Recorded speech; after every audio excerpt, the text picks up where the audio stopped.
Hi, everybody, and welcome to the Harry Lumley Bayshore Community Center in a very, very snowy Owen Sound as the Toronto St. Mike's Majors in town to take on the red-hot Owen Sound Platers. Platers roll into the game undefeated in their last 7, currently sitting in second in the Midwest Division with a record of 19-15-5 for 43 points.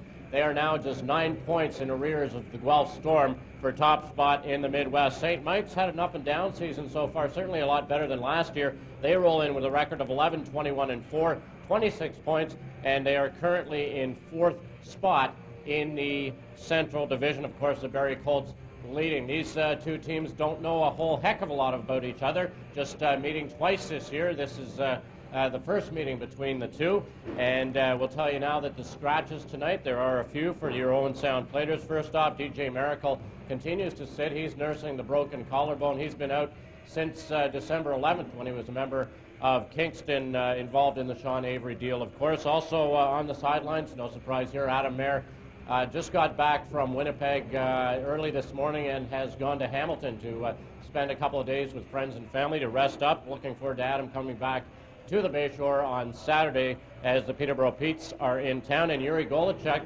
should be back possibly this weekend. He with the bad hip and lower back, but was receiving treatment from trainer Rick Mancini just before game time, so Yuri is on his way back. For the St. Mike's Majors, they roll in. Chris Cava has a throat infection. He will miss tonight's action. Good tough player, Chris. Philip Lakos was at the World, same situation as Adam Mayer, and they expect him back by tomorrow. And Brock Boucher has been sent home by the club. Brock, of course, picked up by St. Mike's in the offseason, so he's been sent home. Those are your lineups. Those are your scratches. Should be a good one. We'll be back with a call with Glenn and Gary on OHL Prime Time right after this. Hockey game just underway here, opening minute of action. And Jefferson already for the St. Mike's Majors had a breakaway turned aside by Curtis Sanford in the opening minute. So a very quick start for the Majors in the dark uniforms. The Platers in the white. Gary Hahn along with Glen, the coach, Juniper here at the Harry Lumley Bayshore. St. Mike's over center ice at Simpson inside the blue line. Simpson throws the puck into the middle, taken by Stevenson.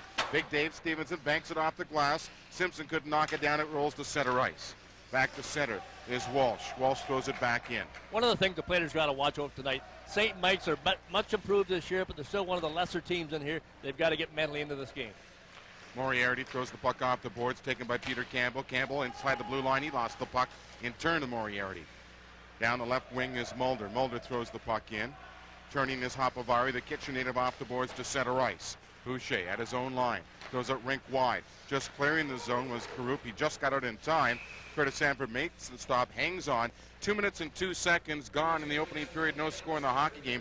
Starting netminder for the St. Mike's Majors, Dwayne Bateman. 3 wins, 6 losses, and a tie. A 4.54 goals against average, and the Marlborough native, and .883 save percentage. At the other end of the rink, it's the Owen Sound native Curtis Sanford.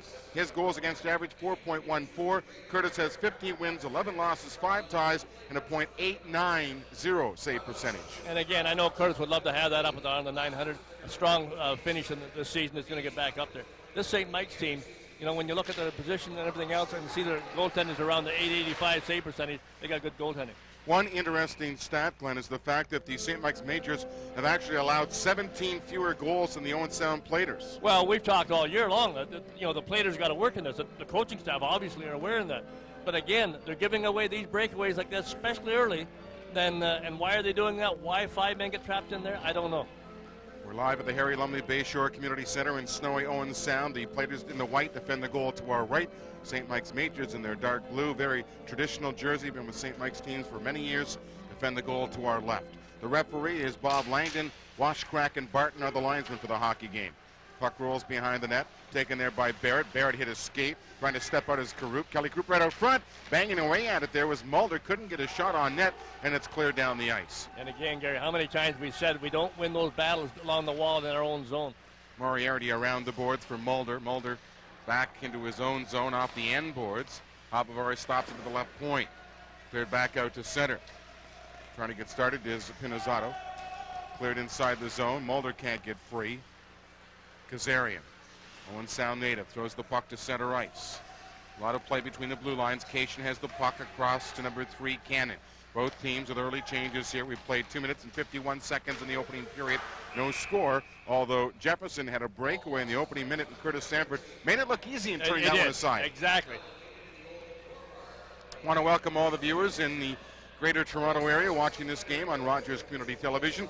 It's been a wild day here in Owen Sound. I'll bet we've had about another 15 to 20 centimeters of snow, and the snow just keeps on coming here in the Scenic City. Well, I can tell you. And, of course, one thing about it with Toronto here, they're well rested. They left Toronto and got here about 3 o'clock, 3:30. They're well rested. There's a sharp angle shot, not a shot on goal, turned aside by Sanford with the goal stick. Davidson trying to get past Cation. Cation pinching in. Barnes helping him out. It is thrown to center off the glove of Goldie. Goldie trying to beat Cannon one-on-one. Goldie trying to cut in. Good defensive play there by Cannon to poke it away. Majors control the puck in their own zone. This is Ken. He's going to go back behind the net and set up properly. Outlast pass is taken by Keefe. Down the right side, Keefe inside the line. He's got Jefferson in the middle. Tried to feed Jefferson. He has to come across and pick it up. Looking for Keefe behind the net once again. Jefferson with the puck in the Owen Sound corner. Stick handling, trying to get around Domkowitz. Now Franson is there, still controlled by the Majors. Good job here by this line. Good puck control in the Owen Sound zone. Exactly, and this is where, as far as I'm concerned, the weakest spot of the Platers right now is deep in our zone in here. Barnes' shot maybe was a pass. Player falls behind the net on the wraparound attempt, and it's Randy Davidson of the Platers. Davidson to center ice, checked by Barnes. Stood up at the blue line by Cation.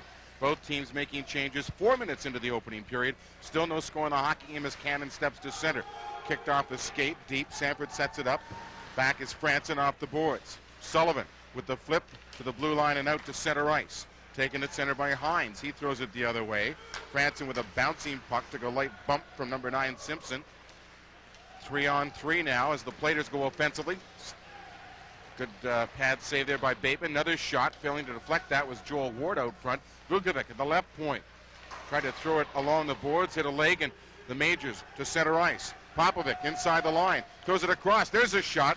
Good shot by Simpson, but Curtis Sanford dropped to his knees, took the puck in the belly pad, and did not allow a rebound. Well, Sullivan coming back a little quicker that time, and he forced a shot from the outside again. The goaltenders love that.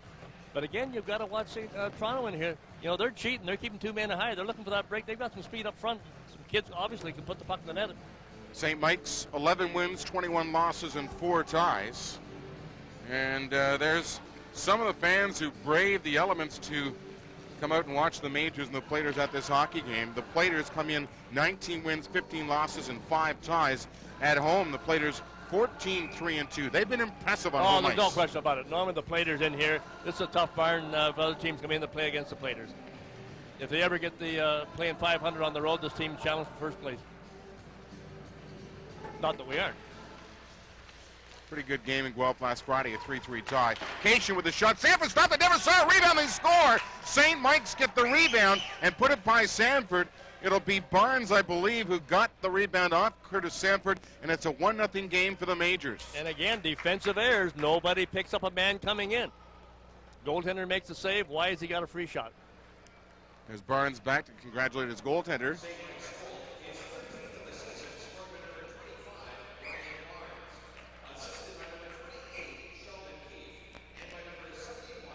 Watch us on the replay. There's some of the few fans in there. We'll call them by name shortly. But here's the shot from the point. That's what you've got to do. Rebound. You know, that man's good for Barnes to get a stick down on the puck. He shouldn't have the stick on the puck. Here's from another angle. Starts with a face-off. Exactly right. And then smart play. Nothing else to do with the puck. What are you going to do? Put it in play.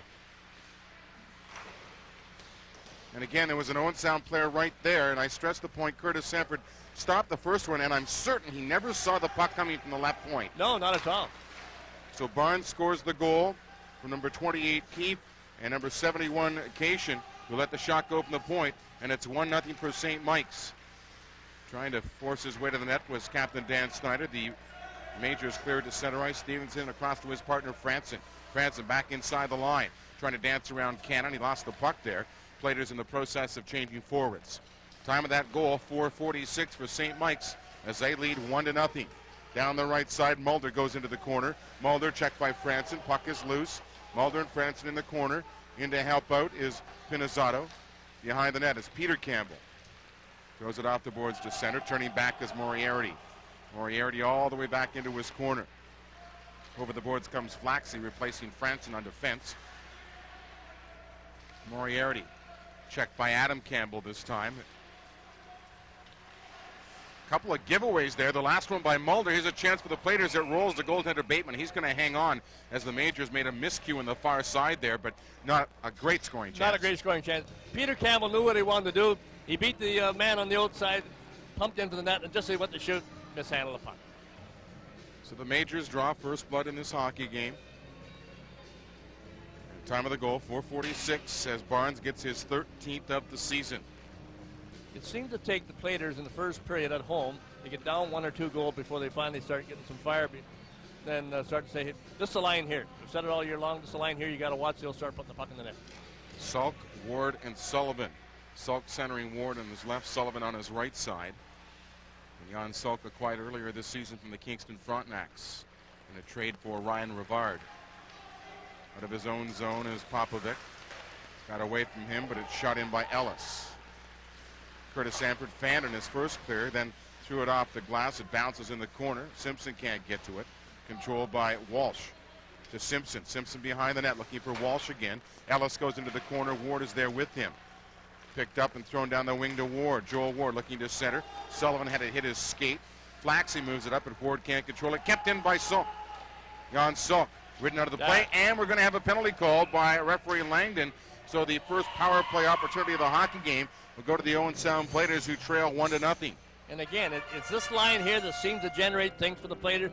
If they don't score, then they'll draw a penalty. Yeah, they make things happen. Exactly. Whether it's a draw penalty, a score a short-handed goal, or just throw some big checks. Exactly. You know, people keep saying about all the side of the line the first time, and no doubt they are. You know, the line I like for the consistency is Jan Salk line.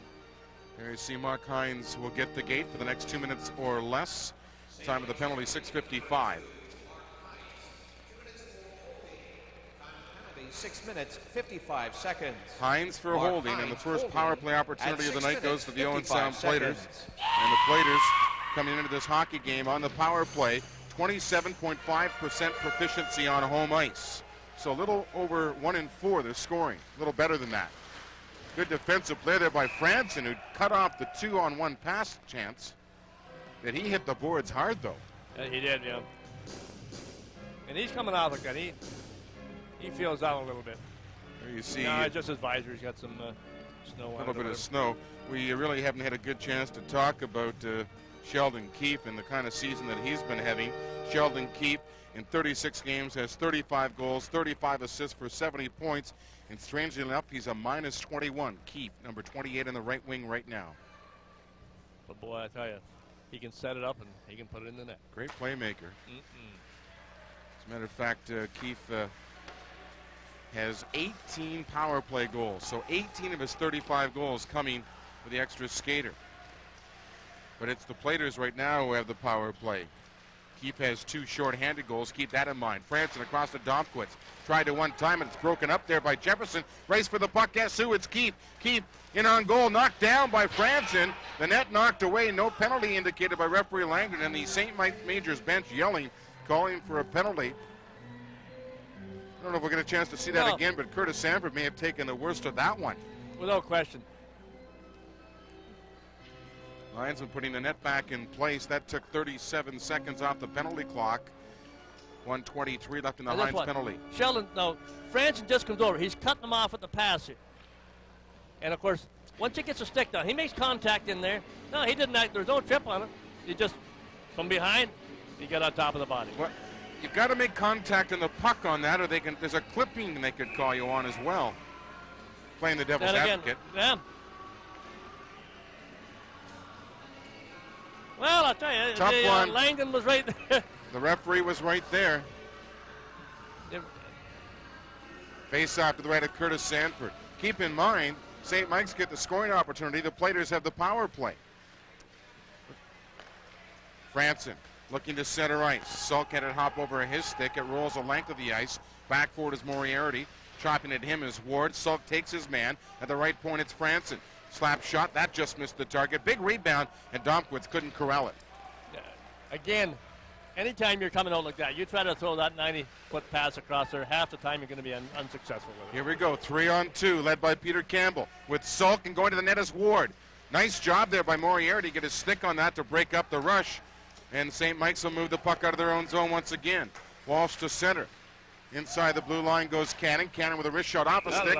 And there's a souvenir for a fan from Clavering, I believe. Well, I'll tell you, he deserves it. They get in from Clavering tonight. 38 seconds remaining in the Owen Sound Platers power play. And so far, the better opportunities belong to the St. Mike's Major shorthanded. That's exactly right. We've yet to have a shot on net. We haven't created any good situation to get a shot on net. St. Mike's have. They're playing well in here. Jefferson will take the face-off against Platers captain Dan Snyder, about 15 feet inside the blue line. Barton, the linesman, will drop it in. It's won by Snyder. Flaxey has it, and he'll retreat back behind the net to set up in the power play. 30 seconds left in the Hines penalty. Dan Snyder over center ice. Snyder to the blue line and in. Drops the puck left side for Goldie. Snyder goes deep. Good job by Cation forcing the issue. Snyder back to Goldie.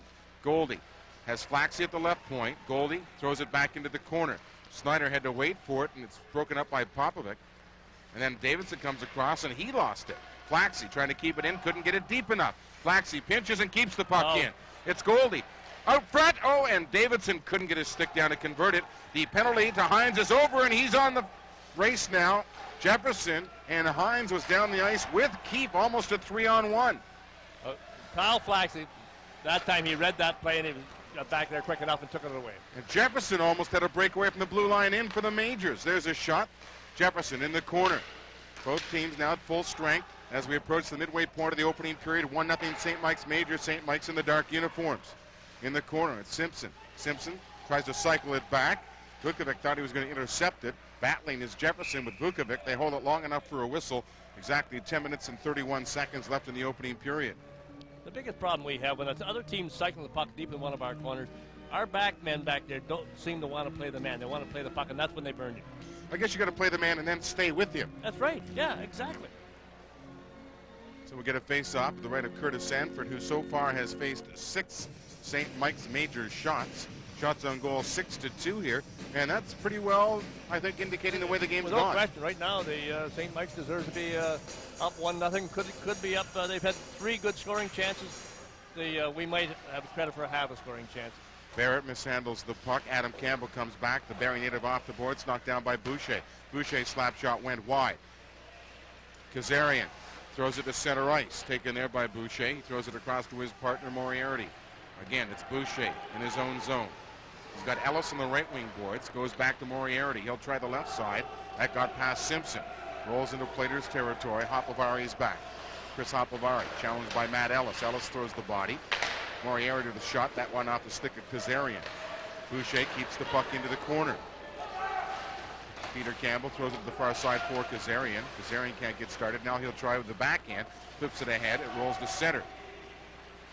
Behind the back pass is a bad one. Kazarian picks up the puck. He's got a lane to the net. Kazarian slap shot. Good pad save there by Bateman. And quickly St. Mike's have got a good transition game out of their own zone. Have the Everett. Simpson dumps the puck in, and they want to make a wholesale line change as 5 players come over the boards at the St. Mike's bench. 9 minutes, 30 seconds left in the opening period. They can't get it out. There's a shot. Curtis Sanford makes the save, hangs on, and then got bumped from behind by the captain, Keith. And again, of course, that's why Keith has 70 points so far. He knows where the net is. Always around the net. Exactly. 5'10" and a half, they say, and wearing the captain's C. Obviously can put the puck in the net. With the scouts in the NHL want to know, is he big enough to make it in the show? Well, that's always the question when you start stretching the stats at half inch, whatever else. But again, he's got good puck sense. Without question about that. 9:26 to go in the opening period in the Harry Lumley Bayshore Community Center. Owen Sound Platers Hockey and Rogers Community Television. Gary Hahn with Glen the Coach Juniper. And a cast of hundreds behind the cameras and in the truck to bring you tonight's hockey game. Hope you're enjoying yourself wherever you may be. Hopefully high and dry somewhere. Warm too. Down the middle, Dan Snyder.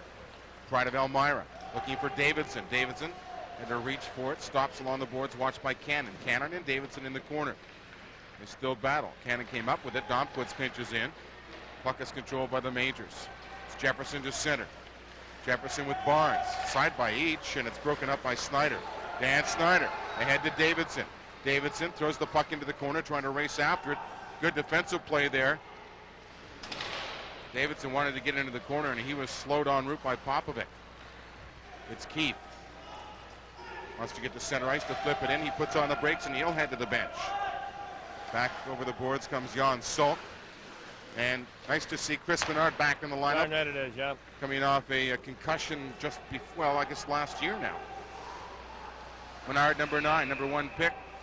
Hustled down, but Popovic got to the puck first and icing is called. I guess we should mention the fact that Team Canada, the World Junior Hockey Championships, silver medal winners. A little bit of a disappointment in the hockey game last night, but it really looked like that the tank was on half empty. There's no question about it. You know, the game before, I said watching it with my son and whoever was out the farm, I don't know who was all there. That was a gold medal game. And I tell you, they should have that game on tape and show it to everybody, because Team Canada just played a fabulous game. They took the number 1 rated team coming in that tournament right over the game. They embarrassed them. Yeah, it looks like Team Canada gave everything against Sweden. It just didn't have quite enough left for the Russians. No, didn't have it. Thought maybe it would have been nice to have a night off for both clubs and at least have them a little fresher, but Russia's a very good junior hockey team. Oh, there's no question about it. And deserving gold medal winners. Yep. Adam Mayer, of course, is a part of that team. He will likely return for Saturday's game here at the Harry Lumley Bayshore against the Peterborough Petes. He should fly back into Hamilton today or tomorrow, we're told. That's if the airport is open. Mm-hmm. Long right wing pass, looking for Pinizzato. Good call. Now we get a 2-line pass back the other way. 7:55 remaining here in the opening period. Just the 1 goal. It came at 4 minutes and 46 seconds of the opening period. Barnes got his 13th of the year. Keep got 1 assist as his point total keeps going up, and the other went to Cation, who let the shot go from the left point after Keep had won the faceoff. 1-0 St. Mike's Majors with 7:55 left in the first period. And again, right to this point in time, over 12 minutes played, 3 shots on net for the Platers. We just haven't generated any offense at all. Walsh, Ellis, and Simpson, the forward unit for the Majors. Domquitz back into his own corner. Domquitz, New York State native, throws the puck to Kazarian. Kazarian with Adam Campbell. Campbell goes to the net. Kazarian into the corner, watched closely by Moriarty. Kazarian fell, and the Majors will bring it out. Simpson at center ice, got to the red line, throws it into the near corner. Domquitz turns back, throws it off the end boards. Around it goes. Kazarian is there. Tried to chip it by Moriarty, didn't get it out. A long shot, stick saved by Sanford. Cranston in the corner. Looking for Walsh out front, and that's taken by Peter Campbell. Peter Campbell. Kazarian on his right, on his left is Adam Campbell. Fan in his first shot, second shot off a stick. And there's a fan from Jackson that's going to take a souvenir home. And again, one of the problems they have right now, the Adam Campbell getting a little mix, trying to get something going. But our 3-on-2 like that, and watch that in the replay, you see the 2 wingers stayed exactly in the straight line with Peter Campbell. One's got to drop back. That's what Peter Campbell's looking for. You know, is he going to overskate it, give you a drifter play, take the defenseman out, and let you watch the net? Not when there's a straight line like that. One man takes over the play. Looks like Rasmussen and Adam Campbell are going to get the gate here as referee Langdon wants to make sure he has control of the hockey game. Here's how it develops. And watch again, the straight line if you had a teleprompter here. And again, what's got to happen? Somebody's got to start breaking back in. He's looking for this right now. You know, he's got nowhere to go with the puck. And of course, again, he finally takes a shot in there, doesn't even hit the net. 7 minutes and 14 seconds remaining in the opening period. The Majors have the game's only goal and out shooting the Platers 7-3. Cannon out of his own zone to center. Dumps the puck into the corner. First player in is going to be Jefferson. Jefferson.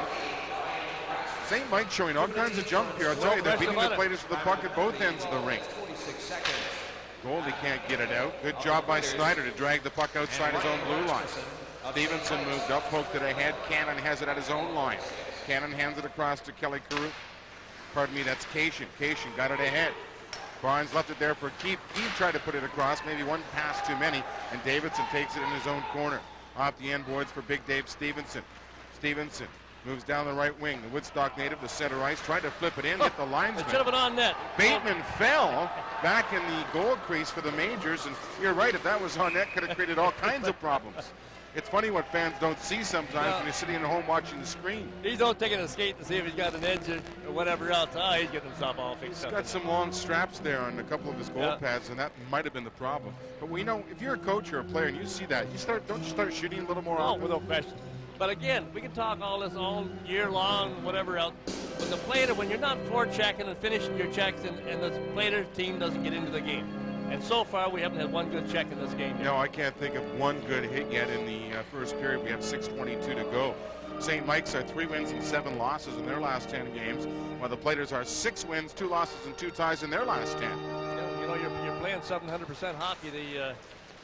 You're not doing it by going through the motions like they are so far at this point. Jan Saul got the puck to the blue line and out. Ward throws it to the open wing. Sullivan was going the wrong way. Popovic looking up ice, wants to carry it, throws it to center. Domkowitz played his man right at center ice, Moriarty. Ward trying to get it down the wing, does get it ahead. So, Ward on his right, Sullivan on his left. There's the low drive, went wide. Turning, chipping the puck off the boards is Pinizzato. Franson avoids a check by Karuk. Pinizzato moves to center. Sullivan stays with him. Mulder shoots the puck deep into Plater territory. Sanford around, nobody home. Pinizzato's got a freebie. Checked by Salk. Behind the net there goes Mulder.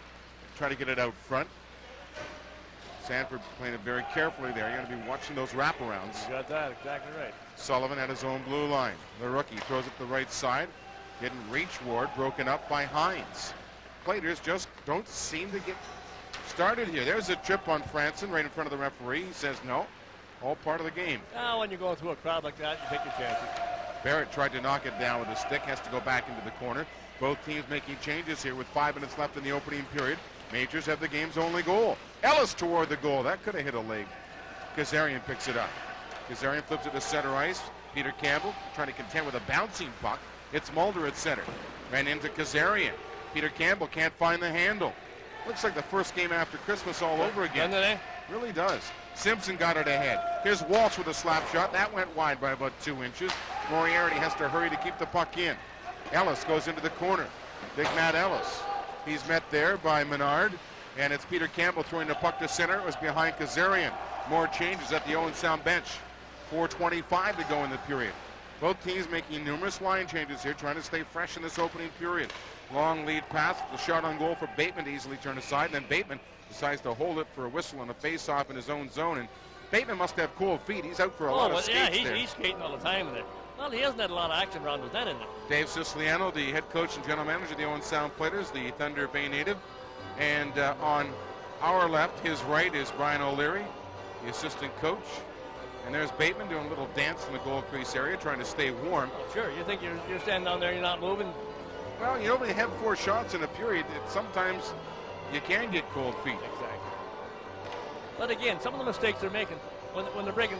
Franson's trying to look for the man coming out here. Instead of Kazarian staying wide to make himself available to get that pass, he skates into a crowd. Now there's nowhere to go with it. Snyder wins the face-off, but did such a good job. The puck ends up at center.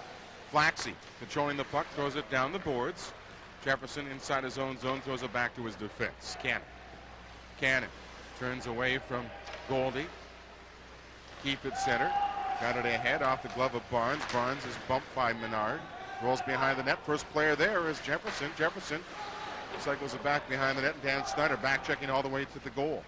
To the blue line, but not out. Kept in by the Majors. 3:45 left in the period. Boy, this line really looked sharp. I'll tell you, Barnes, they really do. They work well together. They ever. Barnes along the boards. Now the whole forward unit there, but the space of a telephone booth. Off the glass, knocked down by Cannon. Can he keep it in? No, it does come outside the line, thrown down the boards, ice and indicated. And they'll sweep this one. It does go all the way, touched by Cation. And we'll get a face-off back in Owen Sound territory. Coming up in the first intermission here on Rogers Community Television, we'll meet Owen Sound captain Dan Snyder. Also, 3 Owen Sound natives play for the Platers, and that doesn't include assistant coach Brian O'Leary as well. Pretty rare to have 3 natives of the city on the Owen Sound team. That's exactly right, yeah. Hope you'll stay with us for our first intermission. And our host, Dave Gross. 3 minutes and 22 seconds of playing time away. Very slowly, it's Keefe coming back to the bench. Now, smart hockey players, they're going to take their time, get a little extra wing, get the lines made a little extra time in there. Just been 1 power play in the opening period, and the Platers didn't look that sharp. Here's Joel Ward now 2-on-1 with Sullivan. There's the shot. Bateman came out, took the angle away, and made it look easy. And back come the Majors. Pinizzato throws it in the middle. Oh, just over the line was Karup in the middle, or that would have been in alone. Then, again, Pinizzato just couldn't get full control going over the line like that. That was very close. How many times, though, the Majors had almost a break from the blue line in alone? Yeah, and they're catching our all 5 going in too deep. You know? They're not worrying about the back zone. There you see Mark Osborne on the left, and on the right, Michael Fuda. GM Mark Napier had both the head coach and the GM's job earlier in the season. Step back, because when you're general manager in this league, you need to do a lot of scouting and compare apples and apples and oranges and oranges. Yeah. It's tough to do both jobs. Without question, especially when you're still building a team like this. Moriarty throws the puck in, stopped by Sanford, but he didn't stop it right behind the net. Controlled by the Majors. They turn it over. Not the pinpoint passing we would expect from Owen Sound in their home rink here. And another bouncing puck that got over the blade of Curtis Sanford's big goal stick. Salk in the corner lost the puck. Sharp angle shot went off his stick.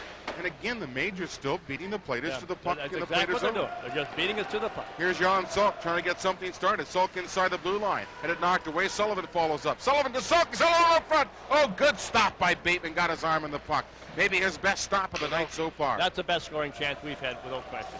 Vukovic meets Pinizzato at center ice. Domkowitz in his own zone. Both teams making changes here. Thrown off the boards and down the ice. That's going to be icing. Back is Hines, and they'll bring the faceoff back deep into Owen Sound Plater territory. But Salk, I think the best scoring opportunity of the first period on the 6th shot on goal. But Bateman doing a nice job to come out and get his arm on that. Bateman did a great job. He gave him that upper shelf there, and then Saul took it, and Bateman just took it right away. I like this kid in there. Well, it says Goose. Now, whose nickname is Goose on the Platers? Is it Goldie? You got me on that one. Yeah, Hey, it's a nice sign. Yeah. Maybe it was held over from Christmas. I don't know. Puck is in the Owen Sound corner with 2 minutes left to play in the opening period, and they hold it long enough for another whistle. Easy, boys. Peter Campbell got his shove there right at the end. Matt Ellis is there. Matt Ellis has had a rough rookie season. He contracted mononucleosis training camp, missed a bunch of time, and then came back, was just starting to get his legs, and had a mild concussion. Number 20, Matt Ellis, I think he's going to be a good one in the OHL in days to come. You know, the biggest thing that Toronto wants to do right now, don't get any scrums going, because they don't want to wake the Platers up. No, you're right. 18 minutes so far gone in this period, and it has been all same, Mike. Shots on goal have evened out quite a bit. It's 7-6 now in favor of the Majors, but I have to say they've had by far the better scoring chances. No question about it. Peter Campbell wins the faceoff. Vukovic off the end boards. In his own corner is Hopovari. Hopovari banks it ahead for Adam Campbell. Popovic keeps it in. Rolls deep. Hopovari's there again. Simpson can't stop it. It's Adam Campbell. Campbell hands the puck to center for Peter Campbell, and boy, when it's not going your way, it's not. That's offside. Simpson doesn't touch it, but the lines and whistles it down. Yep. And Peter Campbell slams his stick in the ice. He's a very frustrated player right now. Simpson, number 9. Well, he is. Again, you know, you get the situation with those short outlet passes will usually give you, if you can catch it forward, an odd man situation. That pass, if it's on the tape like that, then he's got a 3-on-2 again. Well, St. Mike's have got to be happy with the first period to this point, leading 1-0, 1:41 to go. Peter Campbell will take the face-off against Walsh, right in front of the Platers bench. Walsh wins the draw. It's thrown off the boards by Popovic. Curtis Sanford stops it behind for Vukovic. Vukovic, who started the season in North Bay, a good addition to this Platers hockey team. Around the boards it goes. Hopovari's got it. Hopovari gave it right to Simpson. Luckily got it back again. Throws it off the glass for Adam Campbell. Adam Campbell. There you go. Lead pass for Peter Campbell. Peter Campbell got it back again. Campbell ready on a goal. Scores! Peter Campbell. That's what we're saying about it's got to be on the tape. 18:43, the time of the tying goal by Peter Campbell. And that makes up for a couple of missed opportunities. Campbell's had problems with that puck. It's been a hot potato in the first period for him. Again, Peters see, they put the puck up in front of him. He can skate into it. And of course, you know, he's got the puck on the outside. That just controls it. He's a smart hockey player. Funny thing is, watch, Hines had a chance to knock it away and actually gave it back to him. Yeah, exactly. Watch number 2, Hines of the Majors, try to knock it away. The biggest thing is Peter doesn't stop skating. Yeah, he tried to put it in the corner and goes right back to Campbell's net. And Bateman commits himself a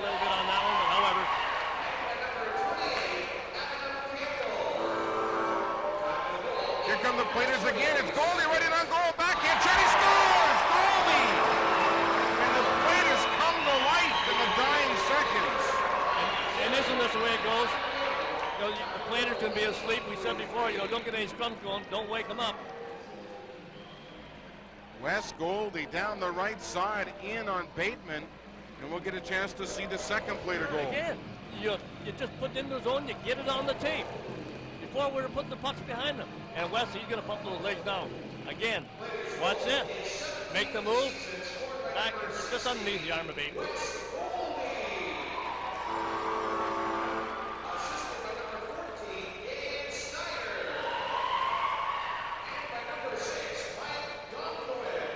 Snyder and Domkowitz get the assists on goal, the 17th of the season at 19:02, and all of a sudden it goes from a 1-0 St. Mike's lead to a 2-1 Owen Sound lead. Goalie in the corner, lost the puck to Cannon. Cannon puts the puck into the corner, taken there by Barnes. Barnes, watched by Goldie, flips it to center. 20 seconds remaining in the opening period. What a turnaround in the final minute and a half. I tell you, the St. Mike's play a good game for 18 minutes, and they're going to go to this period down 2-1. Off the skate, bounces to Franson. Franson banks it off the board, stopped at the point. There's a low drive by Cannon, didn't get through to the goal. Franson has it again, had it knocked away from him. Davidson chops it off the boards, and that'll do it. The buzzer to end the opening period.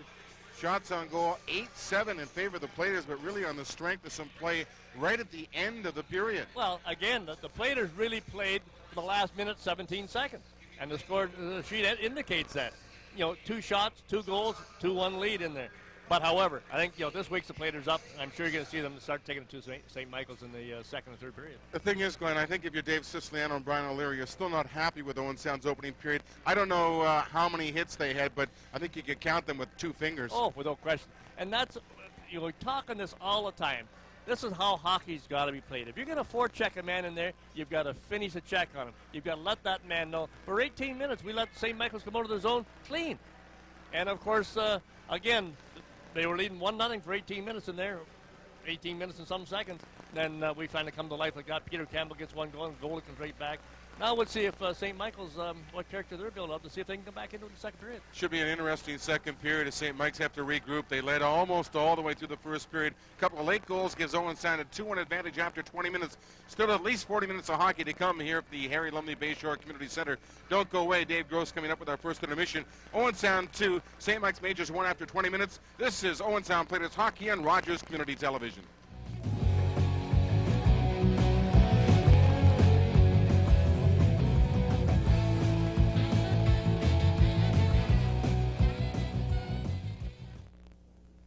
And welcome back to the Harry Lumley Bayshore Community Center. Dave Gross from the Owen Sound Tribune here on OHL Primetime, joined by the captain of the Owen Sound Platers, Mr. Dan Snyder. Dan, small crowd tonight, obviously, with the snow situation up here. If you're watching at home in Toronto, there's about 13 feet of snow on the ground, it seems like, out there. So a small crowd, but seemed like the Platers took a while to really get going out there. Well, that's been our problem the last, I'd say, 3 or 4 home games. We've just haven't had the jam in the first couple periods, haven't got a big hit, haven't had the energy, and it's taken 1 or 2 goals by the other team to wake us up and get us in the game. A good way to end the period, of course, from an Owen Sound perspective, 2 quick goals. Well, that's what you want to do. Anytime a team's up on, you want to come back right away and get a couple goals and get the lead back, or at least get your team some momentum with some good shifts. Platers undefeated in 7 going into tonight. Obviously a good result coming out of the first period. What's been the key to that? I know you guys have been missing, of course, Adam Merritt just played his last game at the World Juniors last night, but he comes back. He's been out for most of those 7 games. What's been the key? I'd say it's hard work. I think any team lining up against us probably doesn't take us as serious as they should. We've got 3 lines plus a good rookie line that can come at you, and I don't think there's anybody really that jumps out at you on any line. It's just 3 lines with hard work and lots of body checking, and it pays off. A lot of guys rotated in and out of the lineup as well. Chad Willard out with a bad knee. He's could be out for a month or so. It seems whenever people do get injured, I know you've had injury troubles in the past, the kids seem to step up and really take a hold of the role that's handed to them. Well, that's the chance you need, especially as a young kid. That's how I got into the league. There were a couple guys hurt, a couple guys that weren't happy, and you got to take advantage of it when you get the chance. You got to go out there and just prove you want to be on the ice. Changing subjects here, we got about a minute left, but I know last night was very important to yourself. A lot of guys up watching the World Junior Championships. Your perspective on that, and your perspective of seeing a very close friend suffer a tough loss last night. Well, it was I think there was a lot of pressure on all those guys on that team. They had to redeem Hockey Canada, and I think there were people across Canada and even across North America watching and hoping for them. And I think that they played such an emotional game against Sweden and laid it all on the line. They just didn't have the gas for the final game, but they did well. They came back and got in the overtime, and that's probably what they wanted to do, because anything can happen in overtime, and just the bounce didn't go their way. And of course, we're talking about Adam Marin, Owen Sound Plater. He'll be back with the Platers, by the way, as they face Peterborough on Saturday night here at the Harry Lumley Bayshore. Thanks a lot, Dan, for dropping by, and we're back with more on OHL Primetime right after this.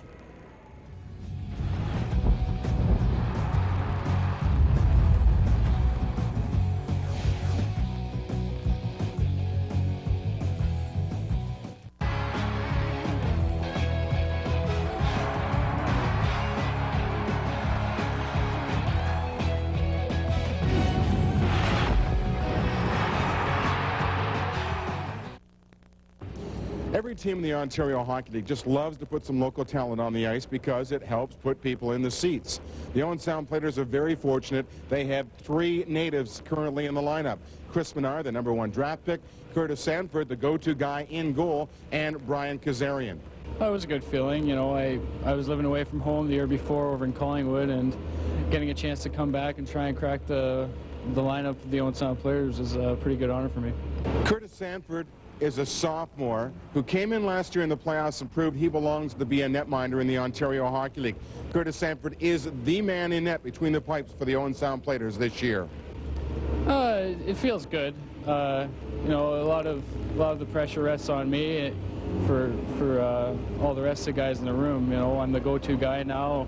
I've been called the backbone of the team now since the start of the year, and I take pride in it. You know, I want this team to do well, and I want myself to do well, and I just take a lot of pride in being the go-to guy. Chris Menard is the #1 draft pick of the Owen Sound Platers, so maybe there's a little bit of pressure on him being a native, but also there's more pressure because he's the #1 pick. Big things are expected from him almost immediately, as well as down the road. I just wonder what it's like playing in your hometown. Do you think any added pressure because you're a local kid? No, I don't think so. Just go and play your game every night, and it doesn't really matter where you're playing. It doesn't matter. Would there be more pressure being a #1 draft pick than being a hometown boy? Yeah, I think there's a little bit more pressure. I felt coming into training camp, I thought they might expect a little bit more from me, especially the fans here. But so it's been going pretty good, and there hasn't been that at all. So, was it easy making the transition from the Grays when you know this rink so very well? Yeah, it was. You know, every move this rink makes, and it's pretty good. You've had some problems the first half of the season, injury-wise. Any personal goals for the second half? I just want to come back and be injury-free, and I just want to play my game and be more consistent with it, and hopefully rack up a couple points. Brian Kazarian is the 3rd member of the Owen Sound community, the 3rd Owen Sound native to be on the Platers this season, and maybe not as much as expected of him. A latter-round draft pick, Kazarian has to work his butt off to prove he belongs on this team each and every night.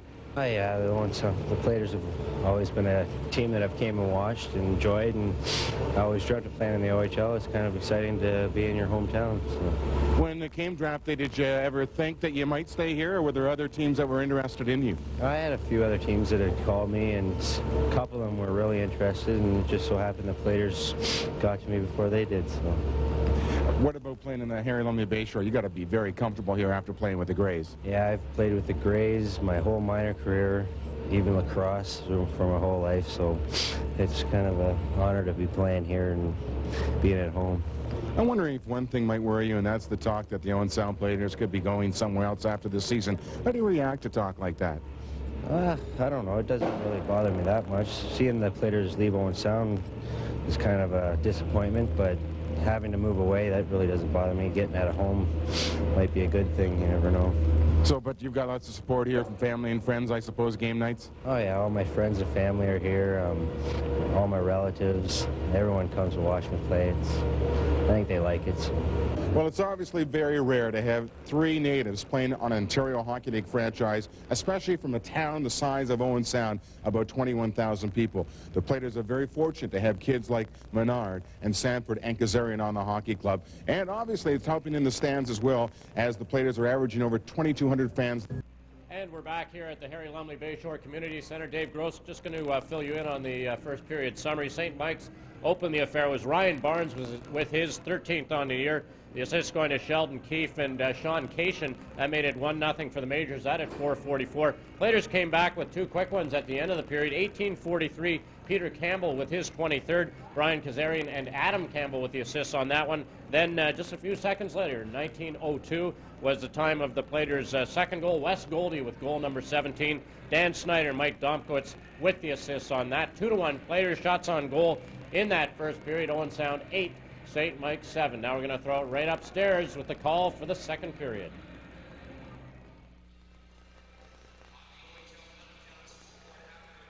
Back for the second period. The St. Mike's Majors defend the goal to our right, and the Platers in white defend the goal to our left, the south end of the Harry Lumley Bayshore Community Center. Gary Hahn with Glen the Coach Juniper here for period 2. Well, we'll see what team the Platers put on the ice for the second period. There's a strange opening period as St. Mike's took a 1-0 lead, could have had a 2-0 advantage, and gave up 2 late goals to the Platers 2-1. There's Domkowitz with a shot from the point. That bounces off the boards and outside the zone. Franson has to hurry back into his own zone. Franson into the corner, being chased by Pinizzato. Throws it down the middle of the ice, and that'll be icing. Came right in front of the goal, is touched by Cation. So we get a whistle after 27 seconds of action here in period 2. 8-7 the shots in that opening period. Owen Sound with the advantage, but really St. Mike's had about a 6-2 advantage 5-6 minutes in. Exactly. And you know, it was one of those periods, it certainly wasn't the exciting game that you look for in junior A hockey, but well, we look for the tempo and the pace to quicken here as the game progresses.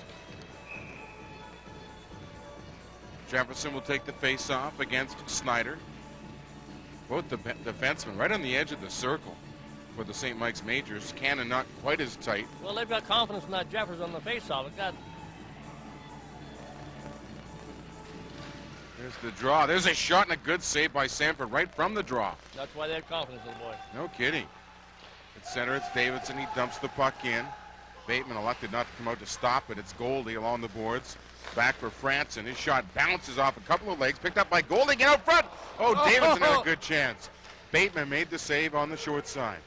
Randy thought he had an easy one there, but goaltender took it away from him. Barnes lifted the stick of Franson. It rolls to center, taken by Domkowitz off the boards. Barnes fanned on it, and it's Cation back in his own zone. Cation gets around Snyder, dumps the puck in at center ice. Sanford out to stop it. Back is Domkowitz. Into the corner is Ellis. Matt Ellis cycles it back behind the net. Now Ellis goes in front of the goal, but it's Joel Ward coming up with it. He hands it to Salk. Salk to center for Davidson. Davidson backhands the puck in. First player in the corner is Joel Ward. Ward had it knocked away from him by Popovic. They throw it down the boards. Stopped at the right point by Vukovic momentarily. Simpson moves it out. 1-on-1. Ellis against Flaxey. Ellis with his shot. Flaxey got his stick on it. Harmlessly bounced it to the end boards. Trying to center it is Walsh. Popovic couldn't get a shot away, and it's picked up by Menard. Menard down the middle off the stick of Salk. Simpson at center ice. Hands it across, and the Majors dump it in, but not deep. Vukovic off the boards at center ice. Ward is bumped. Little scrambly at the moment. Yeah, it is. Matt Ellis has his stick lifted by Menard. Chris Menard, #1 draft pick of the Platers. One of those Owen Sound natives you met in the first intermission. And again, you know, Chris Menard, everybody say, well, he should be in game shape. He's been practicing and everything else, but you've got to get that game experience back before you get your legs back in here. Yeah, he's been off the ice for quite a while. That's going to take a while. Here's Kazarian throwing the puck into the corner. Salk has it. Menard at close quarters. And to try to dig it free is Walsh. And it's Salk who comes up with it. He is so strong on that puck along the boards. Jan Salk throws it deep for Menard. Couldn't handle it. Has to track it down in the corner. Back to check him. It's Pinizzato. Finally picked up by Popovic. Popovic will carry the puck out of his own zone to center ice. Popovic has Mulder on his left inside the line. Majors changing. 3 players come over the boards. 2 minutes and 50 seconds into the second period. 2-1 Owen Sound lead. Still, it's Popovic. Throws it deep. Sharp angle shot. Pinizzato didn't have much of an angle there. St. Mike's controlling the play here. Behind the net is Pinizzato. Pinizzato on his backhand going to his forehand. Puts the puck behind the goal. Karup couldn't get it out front. Platers bring it to center. Adam Campbell with Kazarian on his right. Adam Campbell had it knocked away by Moriarty. Tried to get it back again. Peter Campbell had to go off his skate. It's picked up and thrown out by Karup. Thrown down the wing by Mulder. Peter Campbell for the Platers. That went off the stick of Pinizzato at center ice. Dumped in by the Platers, and they want to make a change. 3 minutes, 37 seconds gone in the second period. Down the left wing boards for Mulder, too far ahead of him. Domquist got out ahead for Snyder. Snyder throws it down the wing and goes after it himself. Dan Snyder looking into the corner. Moriarty is there. Snyder went down on his own. Puck is behind the St. Mike's net. Controlled by Karup. Kelly Karup out of his own zone. Goalie swings his stick at him. Karup now gaining speed inside the line. There's a shot off a stick over the glass and out of play. But again, Mike Domquist, number 6 for the Platers, there just did a good job keeping the St. Mike's to the outside like that, keeping the stick on the puck. As soon as you're going to shoot it, it's going to go up, probably up in the stands exactly where it went. Shot there. There's Mayor Stu Taylor on the left. His wife Sharon on the right, enjoying Platers hockey here at the Harry Lumley Bayshore Community Center. His worship. A lot of fans are looking around, seeing that there's hardly anybody in the rink tonight. We're probably getting about another 2 feet of snow out there. It's snowing extremely heavy in the scenic city. We have had snow every day for almost 2 weeks now. I'm 20 minutes northwest of here at Sabo Beach, and we've got well over 2 feet of snow. It would be nice if we could keep it there, but however, we'll get our share of it. There's a shot that went off a stick into the corner. Yeah, the snowmobilers are enjoying every second of the snowfall. Oh, they ever. But it certainly affected the attendance here tonight between the Majors and the Platers. Again, good forechecking by St. Mike's. They play the boards well and read each other well. Cation at the point. Wants to shoot it, just put it wide, and Jefferson was out front looking for a deflection. Here's Jefferson now in the corner. Throws it behind the net for Barnes. Barnes puts on the brakes, tries the other side. Right out front, there's the shot. Somehow Cannon put it wide. Now he's got to hurry back. He's playing defense. But Cannon not afraid to move right up. I tell you. But this Keefe line and Jefferson line here, they really cycle up puck well, and they keep moving to an open spot. They're fun to watch, aren't they? Are they ever? Keefe, Jefferson, and Barnes playing well together. Here's Jefferson, slap shot, stick saved by Sanford. Simpson moves in as the Majors are changing once again in the fly. Trying to spin around was Keefe in the corner. He lost the puck. Sulk now checking right in front of the referee. They both go down. Maybe it's lucky they both did go down. Walsh got it back to the point. Popovic throws it back into the corner. Jan Sulk got it ahead for Menard. Menard banks it off the boards and wants to go after it himself. Popovic is not going to let Menard go around him. That's cleared over the glass and out of play.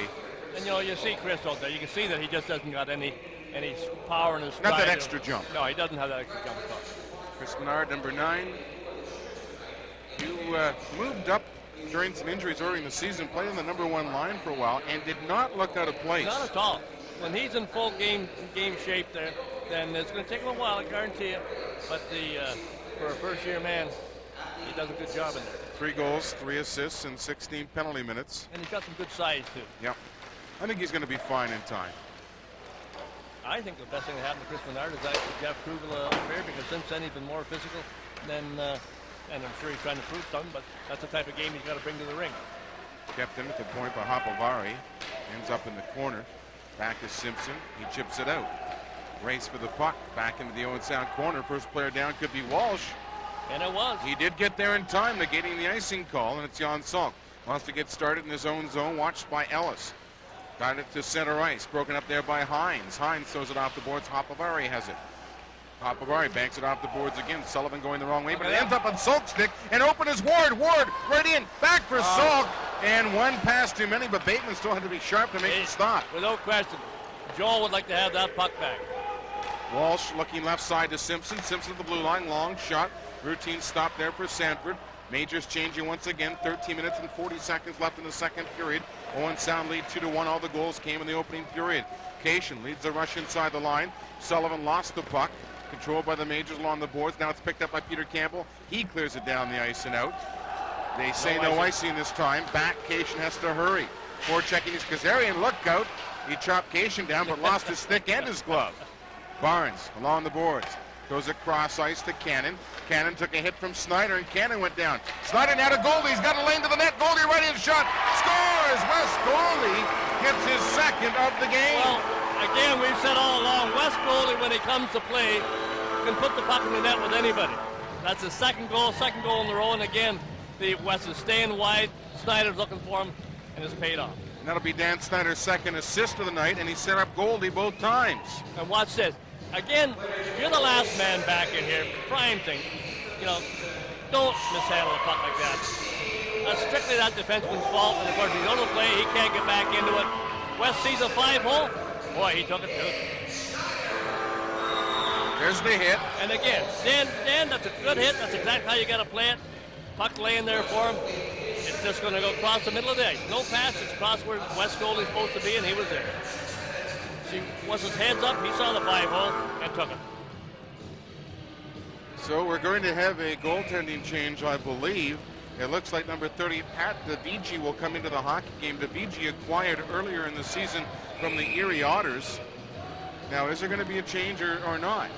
Well, Bateman thought there was, but I guess... Davigi came onto the ice and did a little circle skate and then returned to the bench. Lang was over there, the referee, just shrugging his shoulders, wondering what's happening here.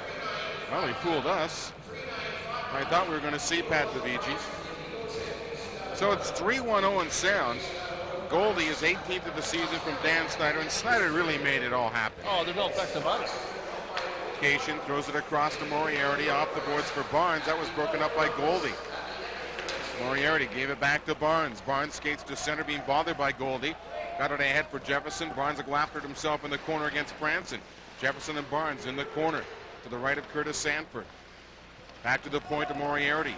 He throws it safely around the boards. Behind the net there is Barnes. Centered it right out front. Sanford's down. Where's the puck in that crowd? They bang away at it. And Barnes trying to center it again. Sanford was down, and I lost sight of it for a moment.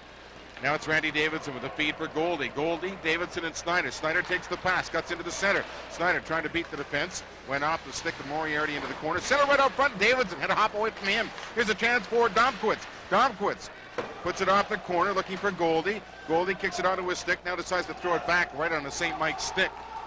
Good play by Mike Domkowitz. You can see that he didn't have a shot, so instead of getting himself trapped in there, being a defenseman, he just dumped it in the corner and got back to his position. Moriarty back to the side of his goal. Domkowitz leaves. Dave Stevenson comes over the boards. Now on defense with Flaxey. Flaxey's shot. That is blocked. Oh, he got it back again. That's a break there. Yeah, Jefferson would have had a break from his own blue line. Moriarty playing the body on Kazarian. Behind the net into the corner rolls the puck. There's a hook. And again, the St. Mike's bench thought there should have been a penalty called there. Back goes Flaxey after the puck. Stevenson runs a little interference on Mulder. Kyle Flaxey, the pride of New Liskert, puts the puck off the boards for Kazarian. Too hard for him to handle, and Hines has it at center. Across for Popovic. Popovic throws the puck in. Sanford out, stops behind the goal. Stevenson back, wings it around the fence. Moving in is Hines to keep the puck deep. Kazarian got knocked down. There's a shot just missed by Karup, and if that's on the net, it could have been trouble. Could have been quite it. Hines throws the puck off the board. St. Mike's now taking some life here after that third Owen Sound goal. Stevenson, another former first-round pick for Flaxey. He avoids a check from Pinizzato. Adam Campbell looking for Peter Campbell. Peter Campbell stepped in the puck, but got it in. Here's Peter Campbell, had his stick lifted in the act of shooting. Nice job there. Somehow Peter Campbell maintained his balance. Exactly. That was incredible. Here's Kazarian with a shot. That just missed to the long side. Kazarian having problems hanging onto his gloves tonight. Adam Campbell for Peter Campbell right out front. Here's a chance for Bukovic, his shot, and that was blocked neatly by Kelly Karup. What a great play. Brian Kazarian didn't realize when he got the puck in the corner that he had the puck and there was nobody between him and the net. Offside at the St. Mike's blue line. 10 minutes and 35 seconds remaining here in the second period. The third goal at 6:52 of the second period. Goldie's 18th of the season from Dan Snyder. That's Goldie's second goal of the game. Snyder's second assist of the game. Yeah, they work well together with the question in there. But you know, to this point in the game, we're down here halfway through it. There's only 11 shots each on net, and it's a 3-1 game in here. But just not getting a lot of great scoring chances. Sounds like an NHL shot clock. Some of those games lately. You get 21 shots in an NHL game lately, you got a lot. Sanford having problems controlling the puck now, decides to come out for a skate, clears it off the glass in the corner. Knocked down by Ellis. Ellis throws the puck deep. Vukovic moves in, Simpson on top of him. Simpson plays the body for Ward. Ward is checked along the boards by Karuk. Salk can't take possession at center. Salk taken to the boards by Simpson, and the Majors throw it back into Owen Sound territory. We've reached the halfway point in the hockey game. 10 minutes remaining in the second period. Owen Sound 3, St. Mike's Majors 1. Simpson checked by Salk. Papavari is there with Ellis. Ward throws it back. This is Salk. Salk skates to center. Tried to backhand it across for Ward. Went off the skate. Here's a breakaway. Barnes is in alone. Barnes looking shot. Owen Sanford closed the legs as it looked like he was going for the 5-hole. A big save by Curtis Sanford. And again, smart goaltending. He gave him the 5-hole and closed it up on him. But again, they got behind the Platers defense. Here's Barnes again. He's not through yet. There's a high shot over the goal by Pinizzotto. And the Majors certainly getting their chances here, down 3-1. Sidestepping a check was Menard. He's going to go to the bench now. Exit Menard and Ward. Goalie Snyder and Davidson back on the ice for Dave Siciliano's Platers. Domquist knocked his man down physically. Jefferson knocked off his skates. And it's Goldie to center. On his left is Davidson. Pass didn't get there. Nice poke by Cannon. Now Cannon will move up with the puck. Cannon fans on his pass. Tripped is Snyder. Goldie moves up. There's Goldie taking the pass to Davidson. He scores! Goldie got his hat trick! We say this all along. When this guy gets on a mission, there's some games you don't realize he's on the ice out there. But when he's on a mission, look out. That's a natural hat trick for Wes Goldie. His 17th, 18th, and 19th goals of the season. Lots of replay. Again, Wes is, Dan Snyder, he's just working extra effort on it. But look where Wes is. He keeps himself available for that thing. Of course, Bateman goes to the outside and takes it back.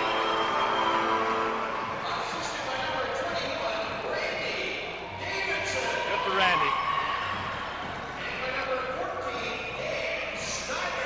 Well, again, it's a miscue at the blue line by the St. Mike's Majors defense. And now we're going to get the goaltending. The reason why DeViga didn't go in there before, because his helmet, something that the trainer to take his helmet to the dressing room. There you see number 30, Pat DeVigi. Pat DeVigi has 5 wins and 6 losses with the Majors, a 4.17 goals against average. And as I mentioned, the Sault Ste. Marie native is now being warmed up. Started the season with the Erie Otters. Requested a trade, was actually sent home by the Otters. And here's the funny one, didn't go home. Stuck around in Erie, watched a couple of games, and then got dealt to the St. Mike's Majors for another goaltender. Corey Batten went the other way. Exactly. Well, they obviously got what he wants from there. So he'll see a lot of rubber when he gets in here. It's a 4-1 hockey game for the Owen Sound Platers. 3 consecutive goals by Wes Goldie after St. Mike's had taken a 1-0 lead at 4:46 of the opening period on a goal by Barnes, his 13th of the year. Looking ahead, the Owen Sound Platers will host the Peterborough Petes this Saturday night, 7:30 right here at the Harry Lumley Bayshore Community Center. And I might add the only visit by the Petes to the Bayshore this season. Next game for the Majors, Toronto is in Erie on Saturday. That's a long road trip, I'll tell you, especially if it's snowing. Well, I haven't been down to Erie, and I don't relish going down to Erie. Erie is the bowling capital of the United States. Well, how do you do, eh? So we're ready to continue now, and Bateman is replaced by DeVigi in goal. And we'll see how the Majors respond as they're down 4-1, just past the midway point of the hockey game. Again, they're winning their share of faceoffs, aren't they? I'll tell you, they didn't quit after the Owen Sound made it 3-1. We'll see what they're made of now. That's exactly what it is. Franson down the middle for Peter Campbell. It rolls to Adam Campbell. Campbell shoots it in. Deepest player is Kazarian. It's played by DeVigi around the boards. Adam Campbell knocked it down, tried to poke it through for Kazarian. Majors move it to the boards. Simpson has it. Simpson checked by Peter Campbell. Well, after a real lackluster start by the Platers for the first 17 minutes of the opening period, they have come to life late in the first period and controlled the play for the most part in the second period, although, again, a big save in that breakaway by Curtis Sanford. Yeah. Again, and you touched base between the first and second that had Jefferson scored on that breakaway, and then they come back and get their second goal. What difference could it have made? Yeah, certainly. It's funny. It's a game of momentum in junior hockey more than I think any other. and a lot of ups and downs. We have 8 minutes and 9 seconds remaining here in period 2. 4-1 Owen Sound lead. And again, Curtis Sanford has stopped 2 breakaways, 2 clear-cut breakaways, or you could have a much different hockey game. No question. Face-off won by Dan Snyder. Snyder has picked up 3 assists, assisting on all 3 of Wes Goalie's goals. Davici gloves the puck off the end boards. Barnes centers the puck. Knocked away from Jefferson by Flaxey. Flaxey having a pretty good night. Here's Goldie trying to dance around again.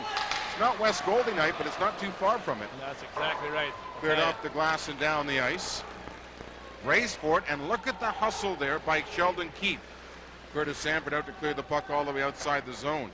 Turned over there by Jefferson. And who's the first man back? Sheldon Keefe. That's why the man's wearing the C on there. Not because he scored the goal and set it up, what he brings to the game.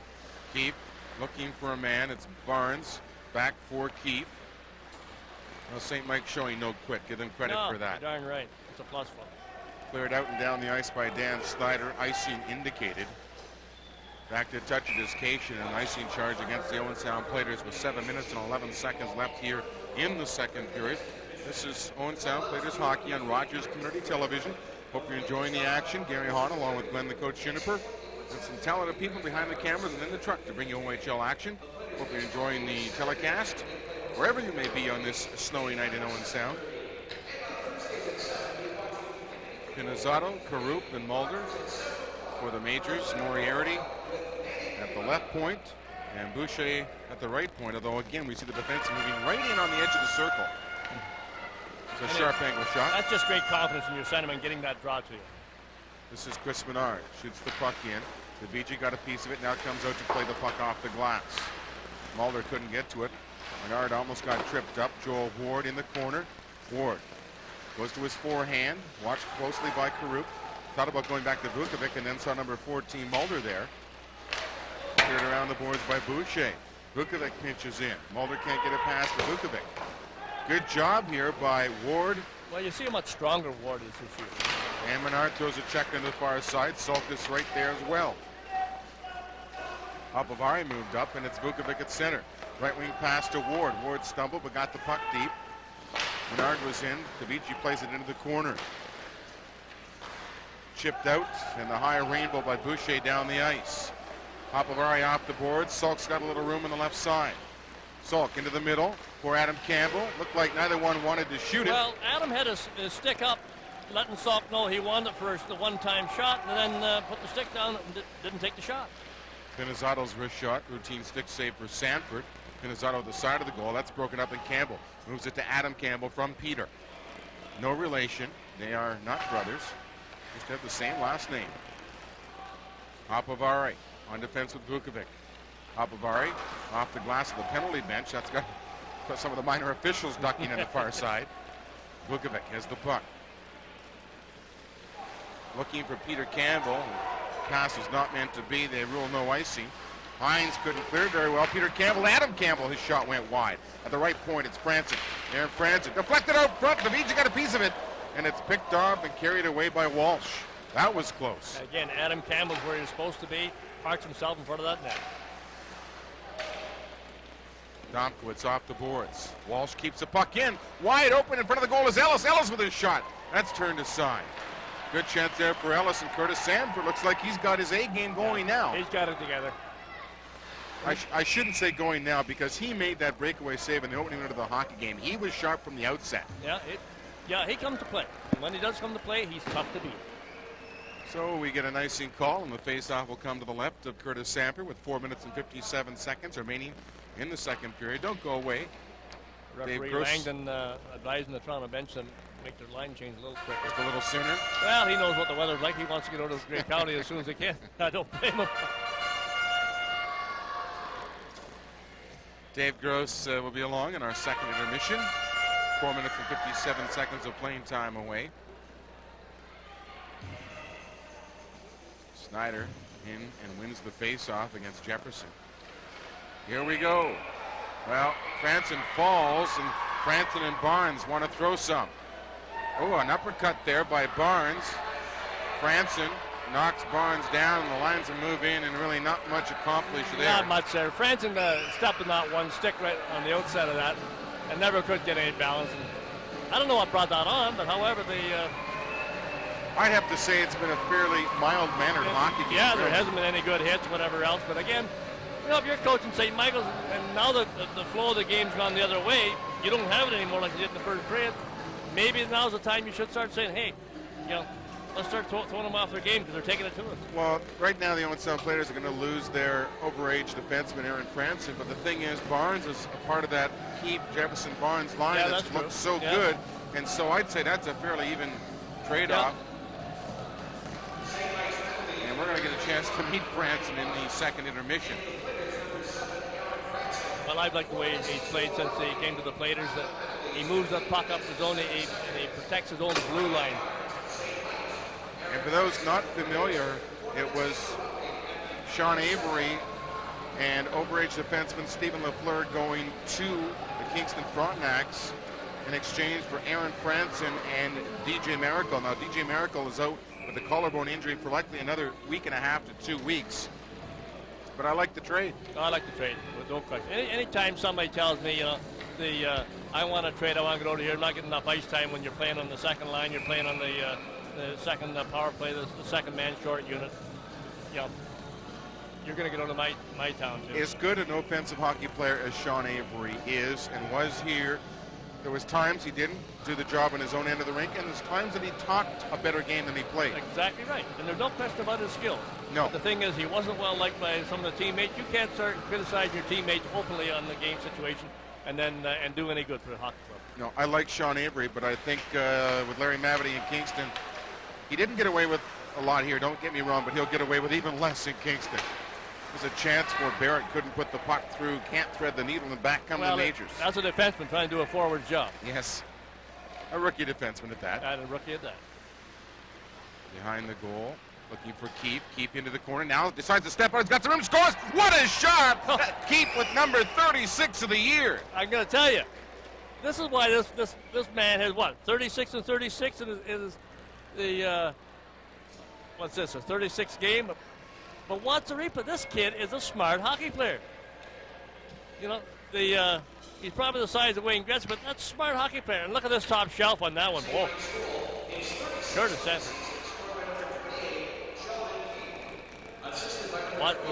Watch this again. This is just a smart hockey player. He gets the puck now. Now he's look at where his head is. Nowhere to go up there. Take it inside. Weska's in the inside lane. Boy, Curtis gives him a look. That was a beautiful shot up into the top shelf as Curtis dropped down. And hey, they needed that one badly. They needed that one. It's 4-2. The Platers still leading, but St. Mike's closed the gap. Hines can't keep the puck in. 4 minutes and 5 seconds left in the second period. 4-2 as Keefe gets his 36th of the season. Here's another chance. Now Walsh is right in. That went off a stick and ended up going just over the crossbar. Hines at the point. Throws the puck back around the boards. Stevenson into the corner after it. Stevenson watched by Ellis. Kept in again by number 16, Walsh. Back behind the net. Leading the way is Flaxey. Flaxey to the open wing. Ward had to wait for it. He had to step back. Yeah, Joel had to go back and get it, and he instead waited for it, and that put him offside. And you know, again, gives Toronto all the credit in the world here. They've got the Platers right now back in their heels. If they bury another one now, we've got a good third period coming up. Jefferson and Mulder pick up the assists on the goal. Coming up in the second intermission with Dave Gross, we'll meet Aaron Franson. Also, defenseman Gerald Moriarty of the St. Mike's Majors. Coming up in our second intermission here on Owen Sound Platers Hockey on Rogers Community Television. So it's Keith from Jefferson and Mulder at 15:39, and Owen Sound's lead is 4-2. Face off just about 6 feet inside the Owen Sound blue line. From the draw, the centermen tie one another up, and it's Keefe again showing some moves. Hopavari played the body. Player knocked down behind the net was Jefferson. Puck held now in the corner. Referee whistles the play dead with 3:28 to go. Shots on goal right now 15-13 in favor of the Majors. It was 8-7 Platers after one period. Well, you know, the Majors just haven't sat back at all. And of course, they're running this line every second shift, and as long as they're playing this way, why not? Jefferson will move in to take the face-off and try to pull the puck back against Snyder. Snyder wins the face-off. That's why he's the overage veteran.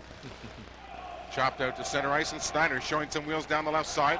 Overskated, but kicked it ahead. Now he's looking for Goalie. In front, there's the pass. He scored! What a pass by Snyder! Oh, boy. Number 4 for Goalie on the night. 16:44, the time of the 5th Owen Sound goal. And Dan Snyder boy, I'll tell you. He wins a face-off, and he's the first one coming. That's Dan Snyder right there. He just won a face-off deep in our zone. But he knows where West Goalie's going to be. Watch number 16.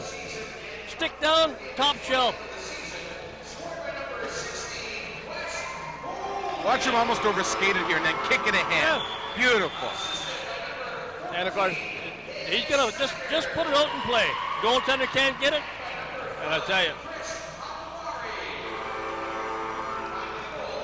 Nice camera work, guys. The assists go to Snyder and Hopabari. Snyder's 4th point of the night.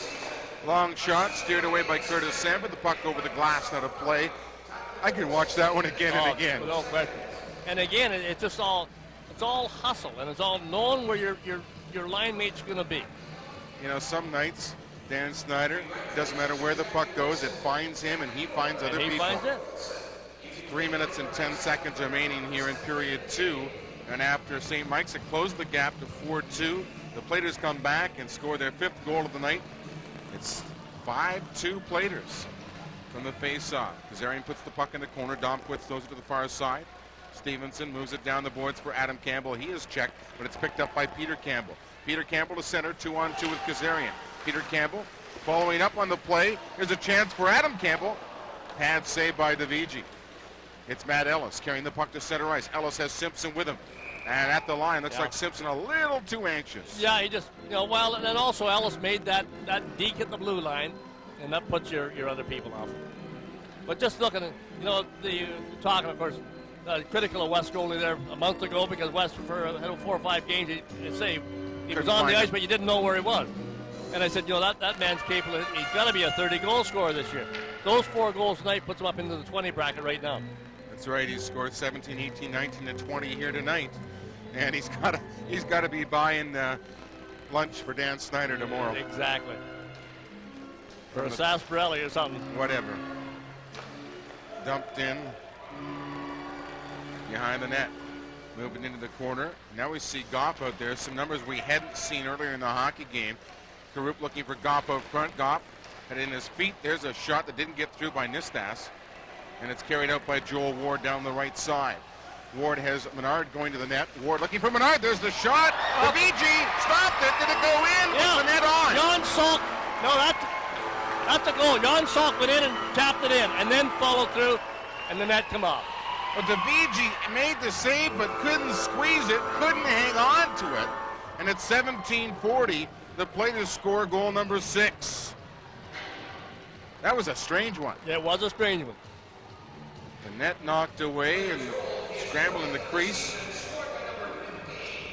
But again, this line has worked well. Another game they've worked well.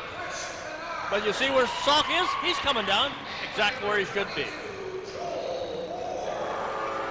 Menard and Ward, good effort. And you see, watch Salk. Now he's a goal scorer. Sticks on the ice, coming right down the pipe. Nobody picks him up. Got a defenseman taking a look at the goaltender job. The net comes off just a little late. Exactly, yeah. So 2 minutes and 5 seconds left to play here in the second period. And the Platers have really blown it open.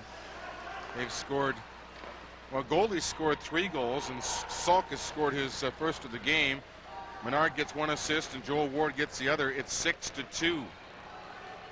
And again, you think back to that breakaway save in the opening minute by Curtis Sanford, and then a breakaway that he stopped here in the second period as well, as Joel Ward is on the offensive again. Salk moves into the corner, checked by Hines and Salk, cleared around the boards. Barrett moves into the center, now throws the puck to the boards to Ward. Ward down into the corner.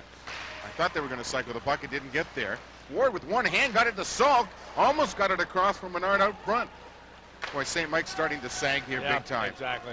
Nistas, right wing pass. Goff with a shot. Glove saved by Sanford, and Sanford's going to clear the puck to center ice. Onside was Davidson, but he couldn't handle it. Cannon throws it down the middle, right on the tape. Jefferson looking to the right side. This shot by Walsh ends up behind the net. Jefferson again with the puck. Final minute of the second period. Dropped it for Keep. Keep missed the net by a barn door, and the referee almost caught it. Snyder tried to bank it off the boards, didn't go anywhere. Snyder still fighting for it. It's Keep again. The puck finds him sometimes. Back to Cannon. Cannon slap shot, knocked the stick away from Goalie, ends up in the corner. Dan Snyder with 40 seconds left in the period. Chops the puck down the ice, a rolling puck. The Vigia will have to make the save, and the Platers will make a line change. 30 seconds to go. Majors break to center, get to the red line and dump it in. Sanford had it hop over his stick. Davidson, pardon me, that's Stevenson, throws it around the boards. Kazarian couldn't play it, neither could Peter Campbell. Papavari has problems controlling. He'll try the other side. Stevenson hustles into the corner, moves it down the boards. Kazarian deflects it out. 13 seconds to go. Keep runs an interference on Peter Campbell. The rainbow goes off a low roof here at the Harry Lumley Bayshore Community Center, although not quite as low as the Oshawa Civic Center, but still, it's one of those rinks you've got to be wary of the low beams. Mind you, if you're going to throw a pass that high, whoever's going to get it if the beams were even higher is probably going to be laying on the ice. Yeah, you don't want to be looking back for that one. Again, you've got a 6-2 game, and then St. Michael's shooting a 16-15. But some pretty goals tonight. 6.6 seconds left in the second period. And what an offensive outburst here in the second by the Platers. After what I thought was a very lackluster opening 18 minutes of the first period. Without question. Peter Campbell, Kazarian and Adam Campbell up front. Walsh will take the face off. Walsh wins it. Popovic moves it out. 3 seconds. Popovic's got time for a quick shot. Steered into the corner by Sanford. Simpson has words with Adam Campbell. Nice job by the linesman Washcraft to get between them very quickly. Then Rasmussen comes across as well. No reason for anything to develop here because it has been a tame game. It has been a tame game. We had one little altercation before, and they're back on the ice now. But again, it's one of these ones that no matter what the Platers do now, in the last 22 minutes, it's going in the net. Yeah, it's strange. And again, I've got to mention Dan Snyder, the work he's done in setting up West Goalie. And again, yeah, and you can't take anything away from West Goalie. You know, you put 4 of them in, you've got to still finish the playoff. But you're right, Dan Snyder. There's 2 of your game stars right there. What a great captain. No question. So 6-2 after 40 minutes here at the Harry Lumley Bayshore Community Center. Still at least 20 minutes of hockey to come. And, of course, Dave Gross in our second intermission. It's Owen Sound 6, St. Mike's Majors 2. This is Platers Hockey on Rogers Community Television.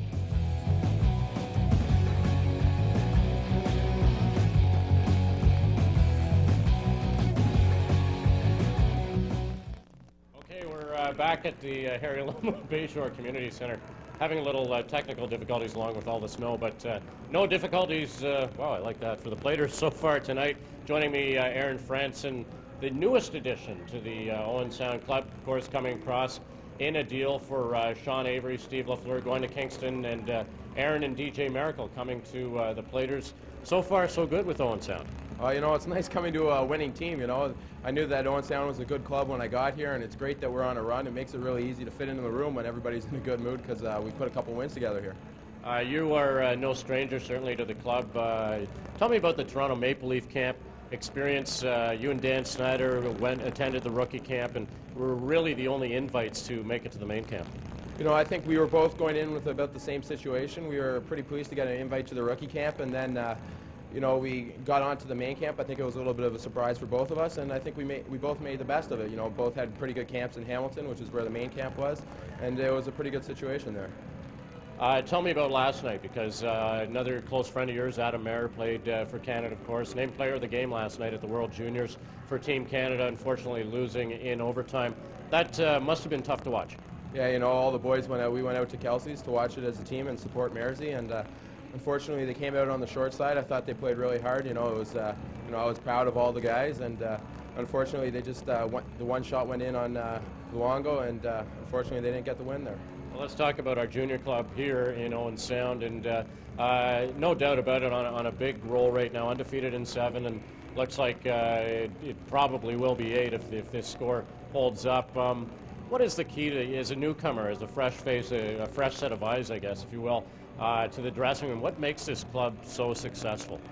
I think it all starts with great leadership. You know, we have Dan Snyder, who's an outstanding leader, and then we also got the younger guys who are great leaders. You know, Ward leads with how he plays on the ice, and Stevie's an outstanding leader in the room when we need a little kick in the butt. He, you know, he provides that, and also he goes out there and, you know, fights the guys when they want, you know, take on all comers. And then you got other guys like Dahmer, and you know, who provides a lot of leadership in the room and out on the ice as well. I think it all starts with you know, good leadership in the room, and that translates to on the ice. And Aaron Franson also noted for his leadership. I know Dan Snyder had been lobbying to get Aaron on board here for a couple of months actually, and he was tremendously impressed with your character coming out of the Leaf camp. Is that something you look to bring in here? I know we're already pretty stocked up with character guys.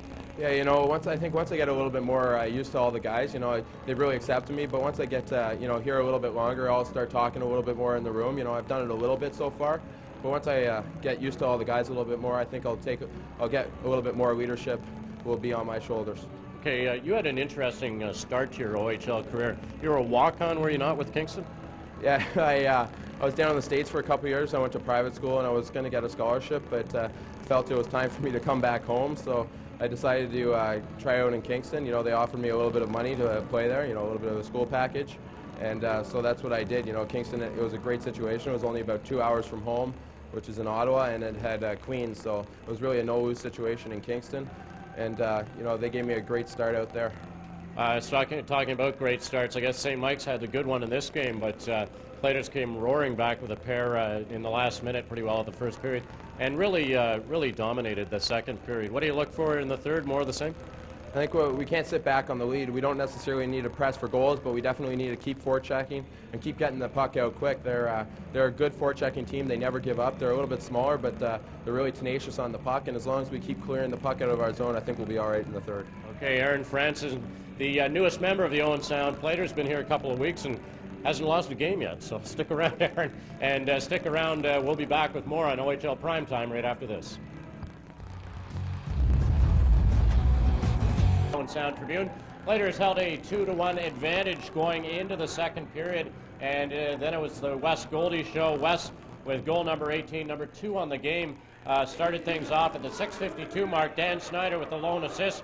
Then Goalie with his hat trick, a natural hat trick at that, to put the Platers up 4-1 for West. Goal number 19, Snyder and Randy Davidson with the assist. That at 11:09. St. Mike's did come back to make it a 4-2 game. It was Sheldon Keefe. Who else? Come on. Goal number 36 for Sheldon. What a year for the rookie. Mike Jefferson and Mulder seeing some time on the wing as Ryan Barnes was off serving a double minor. That at 15:39. That made it 4-2 Owen Sound. Then they increased their lead. Once again, West Goldie again. It's may have been silver last night for Canada. It's gold or Goldie here tonight in Owen Sound. West, goal number 20 on the year. Snyder and Chris Hopavari with the assist, 16:44. Then Jan Solk counted his 20th on the year. Jan actually played for St. Mike's 2 years ago. Joel Ward and Chris Menard with the assist. That made it 6-2 Platers. That at the 17:40 mark. The shots on goal, surprisingly, Toronto St. Mike's holding the edge, 16-15. And we are going back upstairs to two men who will have a lot of shoveling to do once we're done this game. Glenn and Gary upstairs for the call of your third period. Thanks very much, Dave. Referee is Bob Langdon. The linesmen Washkarak and Barton are ready for period 3. The puck is dropped, and we have 20 minutes of hockey to go. St. Mike's Majors defend the goal to our left. Davigi in net replace Bateman in the second period. Platers in the white sweaters defend the goal to our right. Curtis Sanford going all the way with some key saves at opportune times for the Majors in this game. And that's what you've got to have to keep your team in the game. Right now, this period here, you're coaching the Toronto St. Mike's. You're just saying, we want to win this period, go back home. No, maybe not win the game, but want to win the period going back home. Win a shift at a time and win the period, outshoot them, out-hit them, and hopefully outscore. Easier said than done as Barnes throws the puck off the boards to Keefe. Keefe, who's got his 36th goal of the season tonight. That'll tie him with Colajacamo for the lead in the OHL in scoring as the puck goes over the glass on the play. Want to make a quick correction. No, I don't. Franson wants to go again. Franson this time with Jefferson. Both players hanging on to the arms. No damage done yet. A couple of lefts by Jefferson misses. Franson trying to remove the lid, does so. Now Franson wants to throw a right. Shoulder pads flying in the wind. Branson got a couple of right hands in. Lions are watching at close quarters. Branson, the overage veteran, wise enough to get the helmet off Jefferson. Jefferson with a roundhouse left. Well, they made contact there or not. Now the Lions can do their job. That's what they're paid for. So 44 seconds into the third period. Jefferson and Branson go at it in front of the Owen Sound goal, and they'll serve likely fives. And I don't know if we're going to get an instigator or not. I don't know. I don't. The Lions were talking with referee Langdon in there. Glenn, I had mentioned Toronto is at Erie. I said Saturday. Correction, Toronto plays in Erie on Friday night. Then Erie's back to Maple Leaf Gardens to play the Majors on Sunday. And I believe that's the day that there's the Maple Leaf skills competition that will precede the hockey game. So it should be a lot of fun and a great chance to get down to Maple Leaf Gardens, get a good seat. Get a good seat. And not pay an arm and a leg for it. Exactly. And listen to the boys on the Fan 590. They're right into that thing down there. Should be a good crowd in there. So the St. Mike's Majors at Erie Friday, and then Erie back at Maple Leaf Gardens on Sunday. Next action for the Owen Sound Platers is this Saturday on the host of Peterborough Pete's, Rick Elaine and Company, 7:30 here at the Harry Lumley Bayshore Community Center. Other games tonight has Brampton at Erie and Kitchener in London. And let's give the Kitchener Rangers some credit. Brian Hayton's Rangers have won 3 in a row after just a horrible start to the season. And you know, we talked when the last time Kitchener was in here, you know, they've lost, I think 10 of their losses have been by 1 goal. So Brian's done a good job with a team that doesn't have excessive talent. I have a lot of respect for Brian Hayton, and I certainly hope the Kitchener fans are patient with what the talent he's got there working with. Brian Hayton deserves to come back. I know there's been a lot written in the papers in the Kitchener-Waterloo Record about the Rangers, but really they just cannot score goals. The defense has been pretty good. The goaltending hasn't been bad, but can't put the puck in the net. Yeah, if you can't score goals, you're not going to win many games. Or you're going to lose a lot of games by 1 goal, and they've done exactly that. Last night, Kingston beat Sudbury 6-1, and it was Sarnia 4-2 over Windsor. Here we're just nicely underway in the third period. And I did not win the 50-50 again. Boy, that's surprising me, that. 6-2, Owen Sound lead the Majors. Domkowitz at center ice, shoots the puck in as Adam Campbell clears the zone. DeVigi stops behind the net. It's Hines, throws it down the middle. Skating to center ice is Walsh, long slap shot, glove saved by Sambert. He's going to hang on, as very quickly number 9 Simpson was on his doorstep. So 1:23 gone in the third period. This hockey game was really, if it stays the way it is, decided the second period when the Platers outscored St. Mike's 4-1. Yeah, without question. Of course, the Danny Snyder West Goalie show took place at that point in time. But a natural hat trick by Wes Golding, actually scored 4 in a row, but it was Sheldon Keefe getting his 36th of the season in between his 3rd and 4th goals, and that was a beauty too. There's been some pretty goals here tonight, and again, not one of Keefe, just lovely to watch. So the face-off to the right of Curtis Sanford, deep in Owen Sound territory. Snyder against Carup. From the draw, puck is loose. There's a chance for Keefe. He just put it wide. He'll go after the puck himself. Keefe trying to put the puck to his partner Barnes. Barnes wanted to get it out front to Keefe, and that was poked away by Sanford. At center ice, it's Barnes. Stops, turns it back up ice, dumps it into the corner. First player back is Kyle Flaxey. Flaxey watched by Carup in front. Flaxey with his head up looking, sends it down the middle.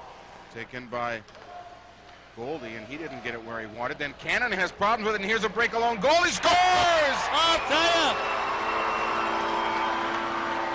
West Goalie night at the Bayshore, goal number 5. And again, West is just, the first time he came off the right wing in this game so far was just 10 seconds ago. But other than that, you watch where West Goalie is. He's right at the pipe in there, coming down the middle. And when West gets on a goal-scoring mission, there's not too many goaltenders can beat him. And guess who made it happen? Oh, number 14.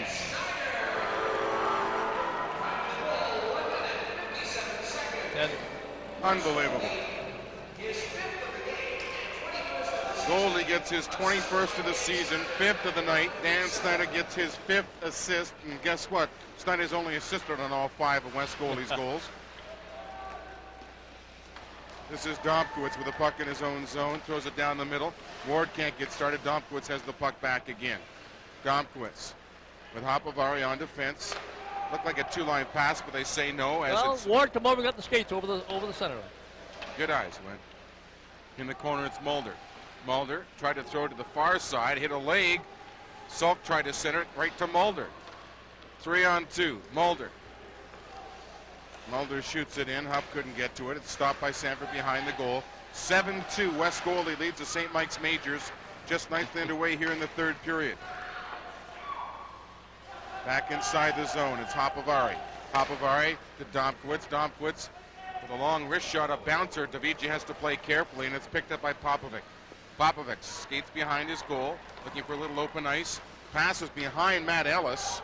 Picked up by Walsh. Walsh inside the line. Simpson tight ropes to stay on side. Sanford plays it off the glass. Taken by Adam Campbell. No, it hopped away from him, and Peter Campbell has it. On the right side, all alone, it's Kazarian. Kazarian tried to dance in. Daviji throws the puck around the boards. The Majors got it out. Matt Ellis kicks it ahead. Picked up at center by Simpson. Simpson tried the right wing pass to Walsh, didn't get there. Flaxey and St. Mike's make a wholesale line change. 3 minutes and 35 seconds into period 3.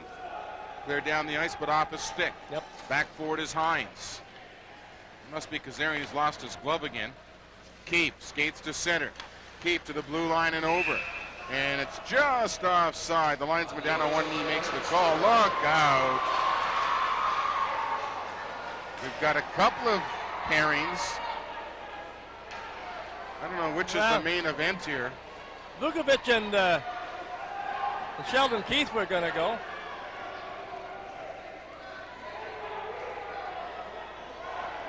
The referee standing back watching.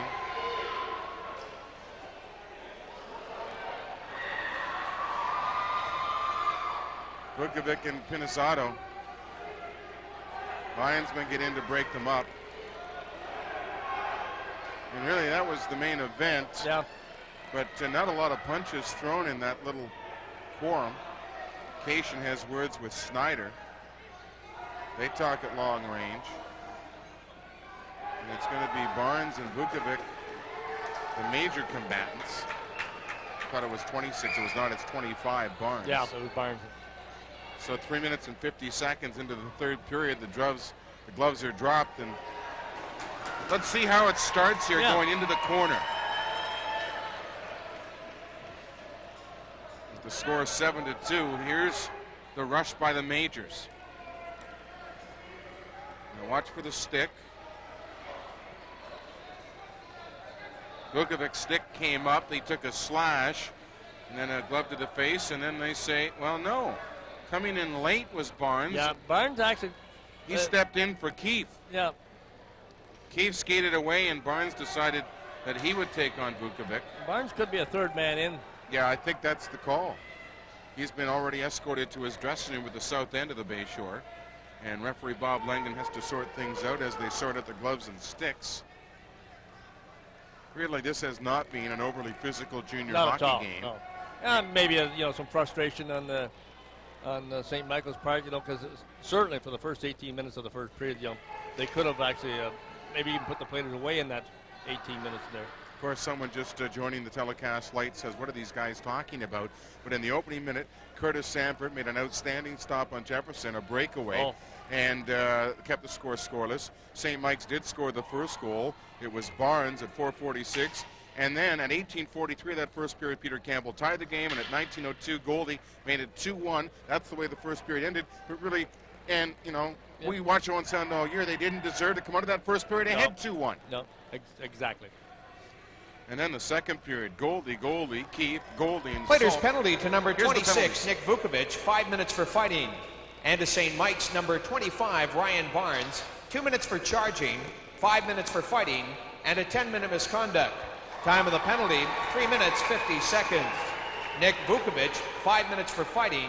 And to St. Mike's, Ryan Barnes, 2 minutes for charging, 5 minutes for fighting, and a 10-minute misconduct.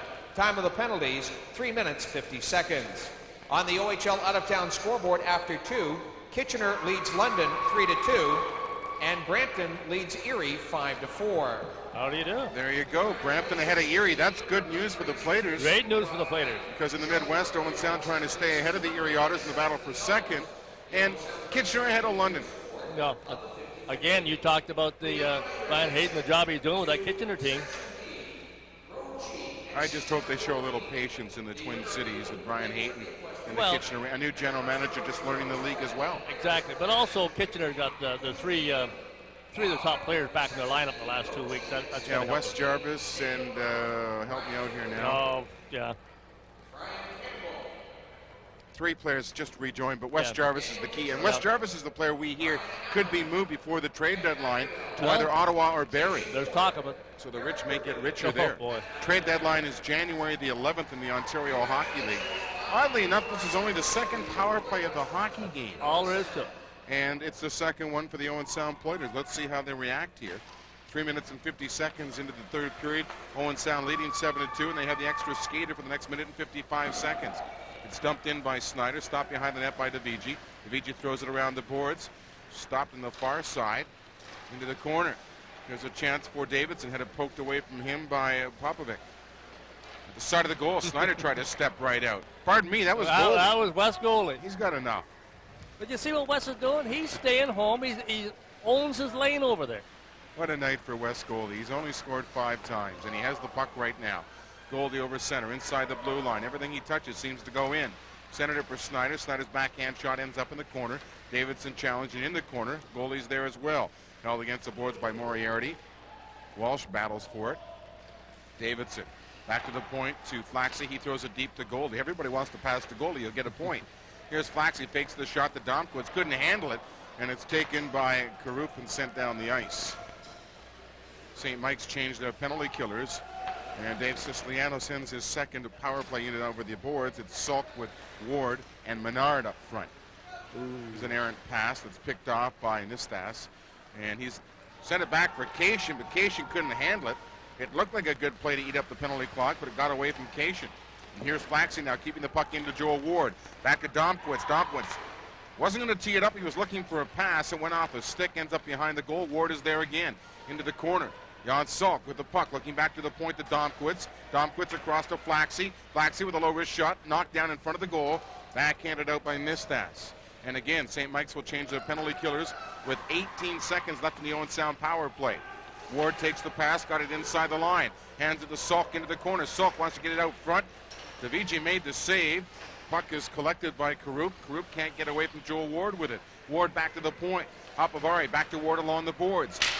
Back to full strength of the St. Mike's Majors as the shot goes wide. Domkowitz has the puck toward the blue line. The shot, DeVigi stopped that. Rebound, Salk is hit, and he goes down in front of the net. A couple players behind battle for it. St. Mike's will bring it out. Sheldon Keefe, the captain, gaining speed through the neutral zone. Sharp angle shot. Good pad save with the right leg by Sanford. 13:45 left in regulation time. The Platers lead 7-2. Platers looking for win number 20. A win by Owen Sound would lead them just 7 points behind Guelph in the battle for top spot in the Midwest Division. Boucher holds his man against the boards in the corner. It's dug free and carried out by Simpson. Simpson to center. Had it stopped at center by Flaxey. Dumped in by Peter Campbell. Thought he took a high stick, didn't like it. Barrett moved up. Flaxey hustles back to cover up. And we're finally going to get a St. Mike's power play, their first of the game. That's right. You know, Owen Sound had, 4 penalties, but they've been offsetting penalties. That's right. With St. Mike's. So once again, it's the Owen Sound Platers home to the Pete's Saturday night, 7:30 here at the Harry Lumley Bayshore. Toronto's in Erie Friday. The Erie Otters back at Maple Leaf Gardens on Sunday. And again, you watch the replay in there. No question on the call.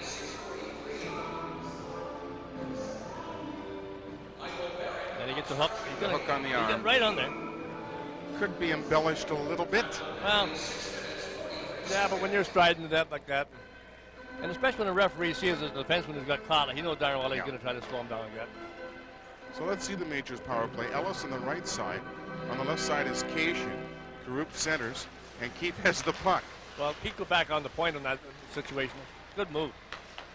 Into the corner goes Ellis, and they send it back to Cation. Cation takes a shot to Keith. Keith, side of the goal. It just got past Karup. Karup bothered by Hopovari. Karup at the point to Cation. Cation couldn't find the handle, got it to Cannon. Good challenge in here by both Peter Campbell and Adam Campbell. Way out in the point man, and they couldn't keep it in. just any part of the puck out, and that's exactly what happened. You know, we talked in the second intermission off, Mike. The key here for the Owen Sound Platers is keeping the goals against down. Only Brampton, Windsor, and Mississauga have allowed more goals than the Owen Sound Platers this season. They've got to reduce their goals Without against. question. Obviously, we're one of the. We may be the leading scorer with 7 goals here tonight, scoring team in the OHL this year. But the trouble is, you can't give up more goals or as many goals as you're scoring and be successful. Yeah, I think there's a difference of 1 goal, 4 goals against coming into this game tonight. And that's just not going to do when it comes to playoff time. Not at all. We're 6-2 coming into the third period, and you don't want it to be a 7-5 hockey game. Matt Ellis got knocked down. Pardon me, that was Karup again. Karup has the puck. 1:15 left in the power play. Karup rolls behind the net looking for an open man. He finds Keith. Keith trying to dance toward the net. Had his stick knocked out of his hand. Back to the point to Cation. Cation with Popovic at the blue line. Went off the stick, and Goalie couldn't get out with it. Cation, and then put it off the skate of Domkowitz, who made a nice play. West was looking to turn one over for Danny Snyder that time. There's a shot deflected out front, and they score. I think it was Karup who deflected the shot from Popovic at the right point. A power play goal by the St. Mike's Majors. They close the gap to 7-3. It was either Karup or Ellis coming across there, deflect that in there. But again, good play. Put the puck in play in front of the net. Things happen. So a power play goal by the Majors, closing the gap to 7-3. And again, we don't get possession. It was Ellis who, right there, just a little deflection, put the stick down. And that's how she goes. So they give it to Ellis officially. Cation gets 1 assist, and Popovic gets the other. Icing indicated here. Puck is touched by Rasmussen, and will bring the faceoff back deep into Owen Sound territory. 12 minutes and 8 seconds remaining here in regulation time. And again, we'll talk about the goals against. Yeah, and that's right. But, you've got to give St. Michael a lot of credit here. Down 7-2 in here, and the Platers were just steaming at them in the second period. But, boy, these kids haven't quit. Nistas wins the faceoff against Salk. Long shot turned aside by Sanford. Salk behind the net. Into the corner. Salk banks it ahead for Sullivan. He couldn't play it for some reason. Rasmussen sends it back toward the line. Picked up there by Flaxey. He's looking for Salk. Puck in the neutral zone. Here's a 2-on-1. Oh, rough break there as Rasmussen fell going toward the goal. Trying to drag it through. Salk took a high stick. Salk took a stick in the face, and he's making his way to the bench now. Delayed offside, and Barrett with a pass to center ice to Ward. Ward backhands it in, and he'll go to the bench as well. Over the boards comes Kazarian, Hopovari, and Domkowitz. It's held long enough by DeVigi to get a face-off. 11:28 to go in regulation time. That's a good move by Joel Ward there. You see your sentiments going off for whatever reason, like that. Right off the bat, he steps over the line, dumps the puck in, complete your line change. Once again, a lot of empty seats here at the Harry Lumley Bayshore Community Center. We're in the midst of another snowstorm in Grey Bruce. We're told highways 6 and 10 are now closed, so some of us may be here for quite a while. Well, I've got to go to town too. I've got to go down the bypass. But usually, if it's closed, everything else is closed. It's a connecting link between the 21. The Major just may have to get motel rooms. They might have to tonight. They had no problems coming up, but going home may be another story. Call out the dog sled. Cleared around the boards by Hines. Waiting for it is Mulder, and it hopped over Domkowitz's stick right at the line. Mulder moves to center ice. Pass looking for Keith, broken up by Hopovari. Kazarian sets it down, then avoids Peter Campbell, and that's a glove pass. Good call by the referee. Yep. 11:01 to go. You glove it like that, you got to play it yourself first. So the face-off will come just inside the Owen Sound blue line. We see Nick Vukovic returning to the players' bench out of the penalty box. Served his fighting major. 7-3 Owen Sound, but the game was won in the second period, and the Platers outscored the Majors 4-1. And West goalies had one heck of a night with 5 goals. The Snyders had assists on all of them. In the corner, Mulder, watched by Peter Campbell. Campbell got it back to Kazarian. Kazarian ridden out of the play by Cation behind the St. Mike's goal. Back into the corner, Adam Campbell. He's tied up by Hines. Throws it behind the goal. Once again, Cation is there. Cation trying to find the handle. Heard some footsteps. Kazarian is in. Kazarian looks right out front. Shot by Adam Campbell. Blocked off a skate and is carried away to center ice. Karup to the blue line. And that's offside as Keith brought it in. Karup had already gone over the line. Yeah, and again, Dahmer's played a good game in here again tonight. You know, he's forced them at the blue line to make the move or dump it behind him. Well, Mike Domkowitz has just been such a steady effect on the blue line for the Owen Sound Platers this season. Gets a lot of ice time, especially on the power play. Well, and it's earned ice time, too. He's not getting it for any favors. He's earning his ice time out there, and that's what you've got to have from the coaching staff. And we should mention for the people in Toronto watching, Mike Domkowitz played some lacrosse this past summer. Really gives it a lot of credit for him being in maybe the best shape he's been in a long time. Well, I had the opportunity, of course, working the lacrosse games, too, of interviewing Dahmer one game this summer. And this was the thing. He said the lacrosse had just got him in great shape. And I think it's really improved his hand-eye coordination as well. Here's the Majors now on the attack. Simpson checked into the boards by Vukovic, but follows through behind the net looking for an open man. Decides to cycle it back. Picked up behind the net by Walsh. He tried to step out. Sanford down, got his left trapper on it and hangs on. 9:56 to go so far. Each team has scored once in this third period. It was Goalie, his 21st of the season, 5th of the night. And then Matt Ellis on the power play at 7:45. Cation and Popovic picking up the assist in that power play goal by the Majors. Well, there's not a lot of offensive chances at both ends of the rink. The shots on net to this point in time are exactly even, 20-20. In the face-off, loose puck is picked up by Vukovic, throws it wide right. Guess who? It's Goldie down the right side, trying to get around Boucher. Goldie sends it out front for Menard. He was all tied up. Snyder couldn't get his stick loose either. There's a hit on Ellis. Thrown down the ice. Linesman said contact was made, so there's no icing. Goldie now.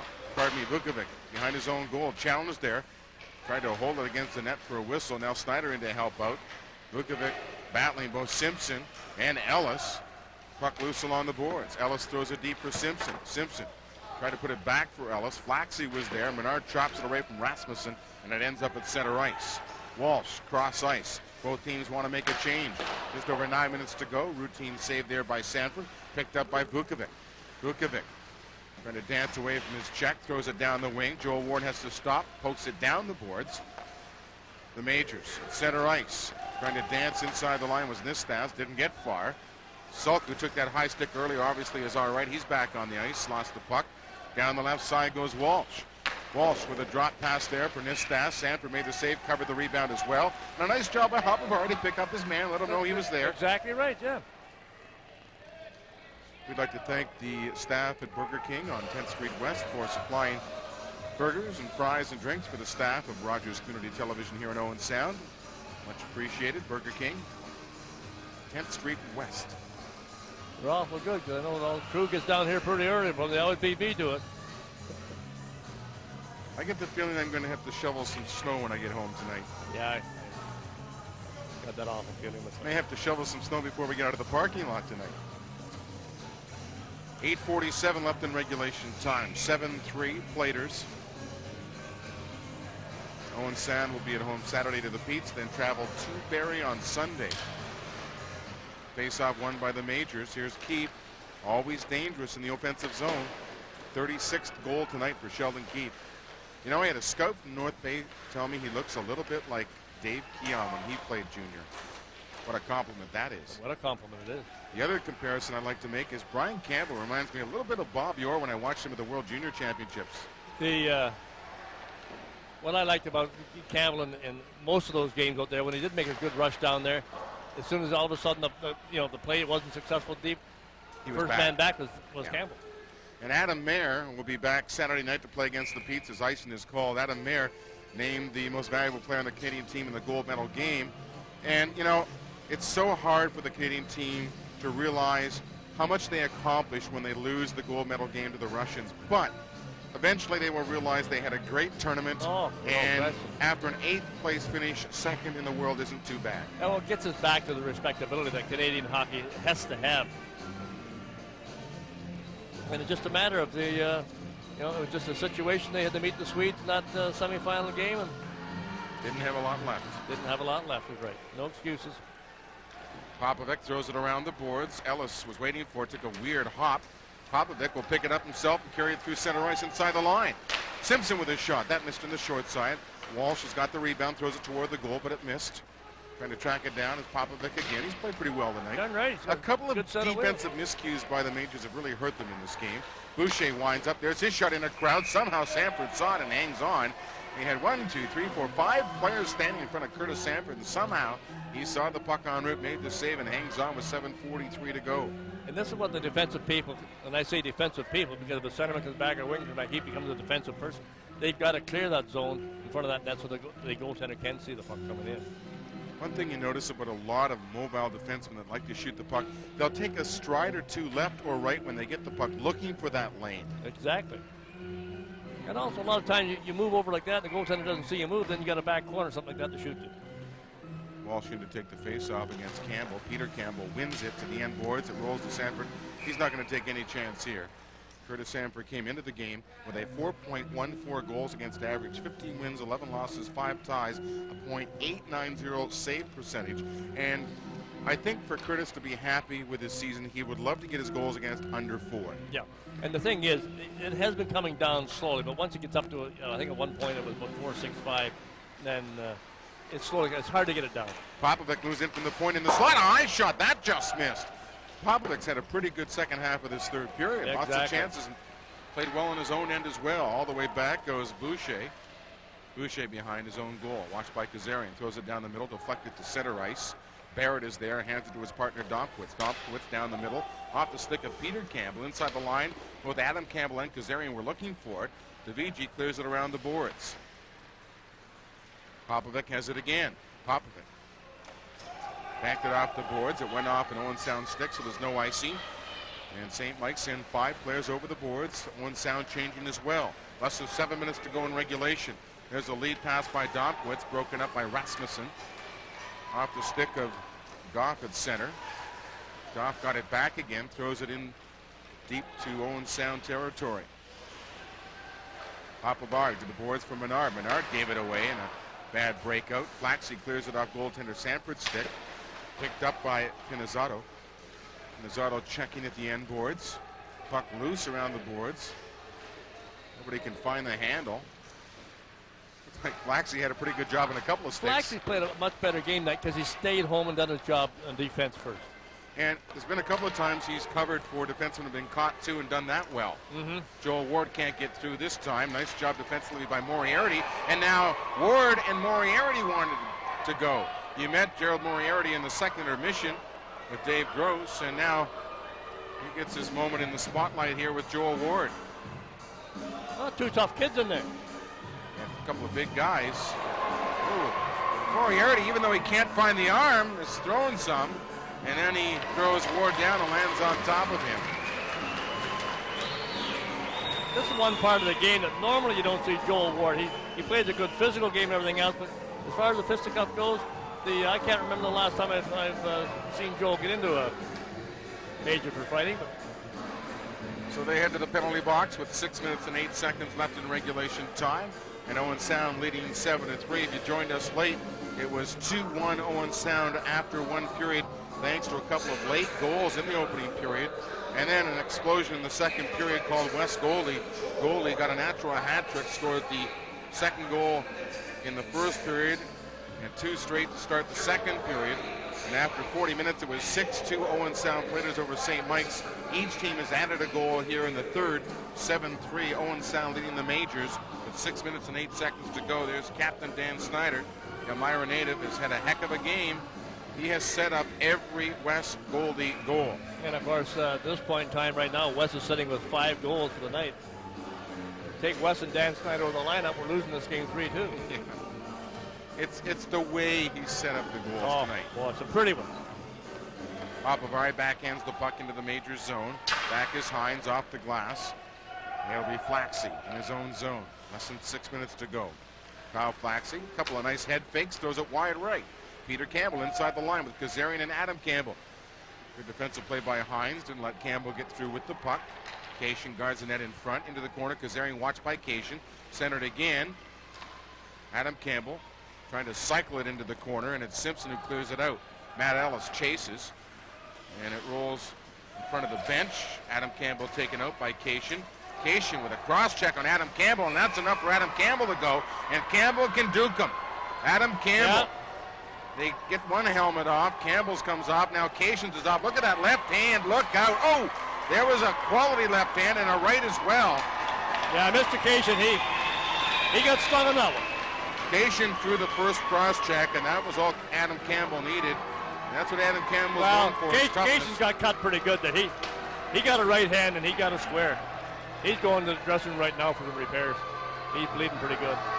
Well, they're both done for the night with likely 5:29 to go. I would think they'd both be done for the night. I fully expect they are. Thing is, there should have been an extra penalty there to Cation for the cross-check. And again, you've got to call it frustration. Yeah, exactly. Last we heard, Brampton were in Erie leading the Otters.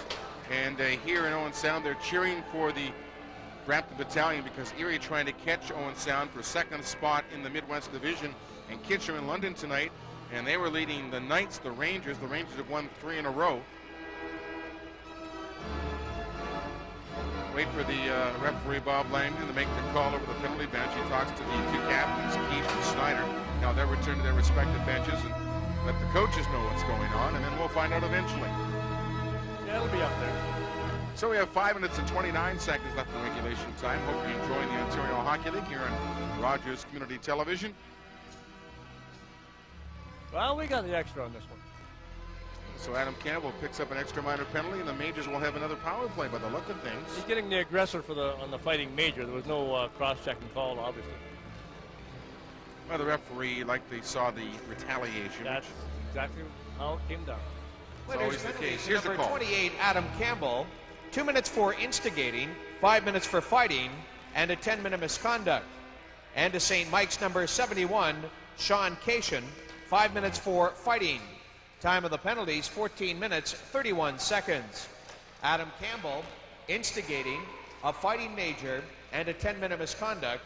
And to St. Mike's, Sean Cation, 5 minutes for fighting at 14. Trust me, if we watch the replay, Cation threw a cross-check, and that's what triggered Adam Campbell. Yeah, that's exactly it happened right below us, and that's the reason I'm so specific about how it transpired. Thrown out by Cannon. Group trying to get through the set to the neutral zone with the puck stopped right at the blue line. And you get the feeling that the team's going through the motions just a little bit here. Well, the clock says you're under 5 minutes right now, 7-3 game like that. There's enough. Offside at the blue line, 4:45 to go. You know, we're talking about the London Knights and, of course, Team Canada. The Rico Fata go back to the Knights? I don't think so. But you know something? Daniel Tkachuk had an outstanding tournament after a somewhat disappointing tournament last year. Brian Finley didn't get, well, he got a little bit of ice time at the end of one game. Brian Finley's going to be the guy next year. The Barrie Colts are getting 2 quality guys back. I think Rico Fata goes back to the Calgary Flames, but I was disappointed in Fata at the World Tournament. Yeah, I don't, whether he was trying to do too much or just what it was. I mean, it's hard to watch it on TV and say you're disappointed, but we just expected Rico Fata, who's been playing in the NHL this season, to have that extra jump. Yeah. Cannon fakes a shot, throws it to Keep along the boards. Keep bothered by Domkowitz. Back to the point to Cannon. Popovich at the right point. This is Keep in the slot. The feed for Ellis. Ellis got a shot away, and it was stopped there by Sanford. Now it's Popovich. Popovich with a shot. That's deflected right across the goal mouth. Nice job by Nistan. Back to the point to Popovich again. 30 seconds left in the power play. That's steered aside by Sanford. Kept in by Cannon. Pretty good looking power play here for the Majors. And of course the Majors scored on their last opportunity. That's right. They're 1 for 1 in the power play. This is their second opportunity as Salk has a steal. Jan Salk, stick handling, eating up some penalty clock time. Of course, Joel Ward is in the penalty box. He's normally out there with Salk to kill the penalty. There's a shot that goes off the stick, ends up going over the glass. Another play. 5 seconds left in the Adam Campbell minor penalty.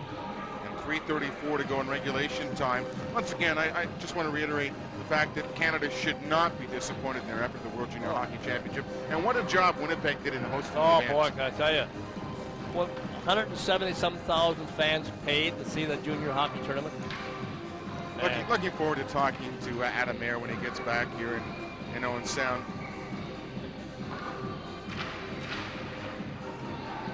face-off. Linesman. It's Walsh, no. Peter Campbell, he's got a spot picked out. Franson clears the puck off the boards. 3:30 to go. Kazarian back on the ice. He was serving the Adam Campbell minor. So St. Mike's 1 for 2 on the power play. Hit in the derriere is Peter Campbell, and he clears it off the boards and out. Hines got around Kazarian, got to the red line, shot it in, a bouncer. Those are never easy. They're never easy. If a goaltender backs up, just same as when you're playing on the infield. If you back up on one of those grounders, you're in trouble. You're in trouble. Always take a step, charge the ball, charge the puck. Exactly right. Key with the goaltender is to have as much of your body behind that as possible, but still try to use the glove. McBoyd, there's been some funny ones scored over the years on a bouncer from center ice. Guys throw it in, go to the bench, and watch the goal go in. What is it this year in the NHL that the goaltenders starting to score goals here? Damian Rhodes got a shutout and a goal. Yeah, how do you like that? Jefferson takes the face-off against Campbell, Peter Campbell. Of course, Adam Campbell's now in the dressing room. From the draw, it's won by Peter Campbell. Franson has it. Former Frontenac got around one. Wants to carry the puck over two lines. Yep. Menard couldn't touch it or would have been whistled. Popovic has it. Popovic throws it off the boards. Oh, this is a night that West Goalie is going to remember for a long time. 5 goals. Cleared down the board. 7-3, the Platers leading with 2:40 left. Be an interesting stat to see when the last time a Plater scored 5 goals in the game. Sullivan with a shot that was stopped by DeVici. Yeah, it's been a while. I can't tell you when. Carried in by Mulder. Mulder drops it for Jefferson. Back for Mulder. Mulder into the corner. Right into the boards by Hopovari. Thrown to the far side. Kicked ahead by Boucher. There's a chance for Keefe. There's the shot. Hit somebody out front. Did not reach Sanford. Keefe goes after it again. Keefe with Jefferson in the corner. Well, Keefe is fun to watch, isn't well, he? you see, as soon as he got the puck like that, he started skating around the crowd to get himself in a good shooting position and get the stick in the middle of the ice. This is Keefe putting on a real show here. There's a shot. That was over the goal. 1:55 to go. Majors making changes. Keefe leaves the ice. Matt Ellis comes over the boards. And breaking down the right side. Long shot by Goldie. DeVici stops that, looking for the rebound with Snyder. It'd be different if maybe Goldie could set Snyder up for a change. Nice. There's a long lead pass for Simpson. Went off his stick. He chases it down in the corner. Checked by Barrett. Simpson fell. I hope he's okay. He's now at the bottom of a pile. No reason for anything to develop here. Is Sullivan trying to pull, looks like Walsh out of the pile up there. And I think Simpson is the injured player, number 9, down on the ice. Well, what happened when the second player comes in and starts pounding on the player laying on top of him? You got an injured player underneath you. You're not helping that player very much. Coming into the hockey game, Adam Colagiacomo led the scoring race with 71 points. But Keefe with a goal has tied him. Now, here's a replay coming in here now. Of course, again, you've got a defenseman chasing the forward down there. Now, we got to check him behind. Let's just take a look at it. I don't think Simpson gets to the puck first. Barrett following him in. There's no strides anymore. No. Hey, you know, it's not really just a check. He just cut him off with a pass. The boards brought him into it. Now the kid goes down and went down hard. And he's still being attended to. Now we're back to live action. I think he's going to be okay. I think more wind maybe knocked out of him. He took a hard bump, no question about that. Simpson up now talking to the trainer, and that's good news. And the few fans who braved the storm tonight give Simpson a nice round of applause here at the Harry Lumley Bayshore Community Center. And there's a very concerned head coach and St. Mike's Majors bench. You hate to see anybody hurt, but especially late in a hockey game. That's exactly right,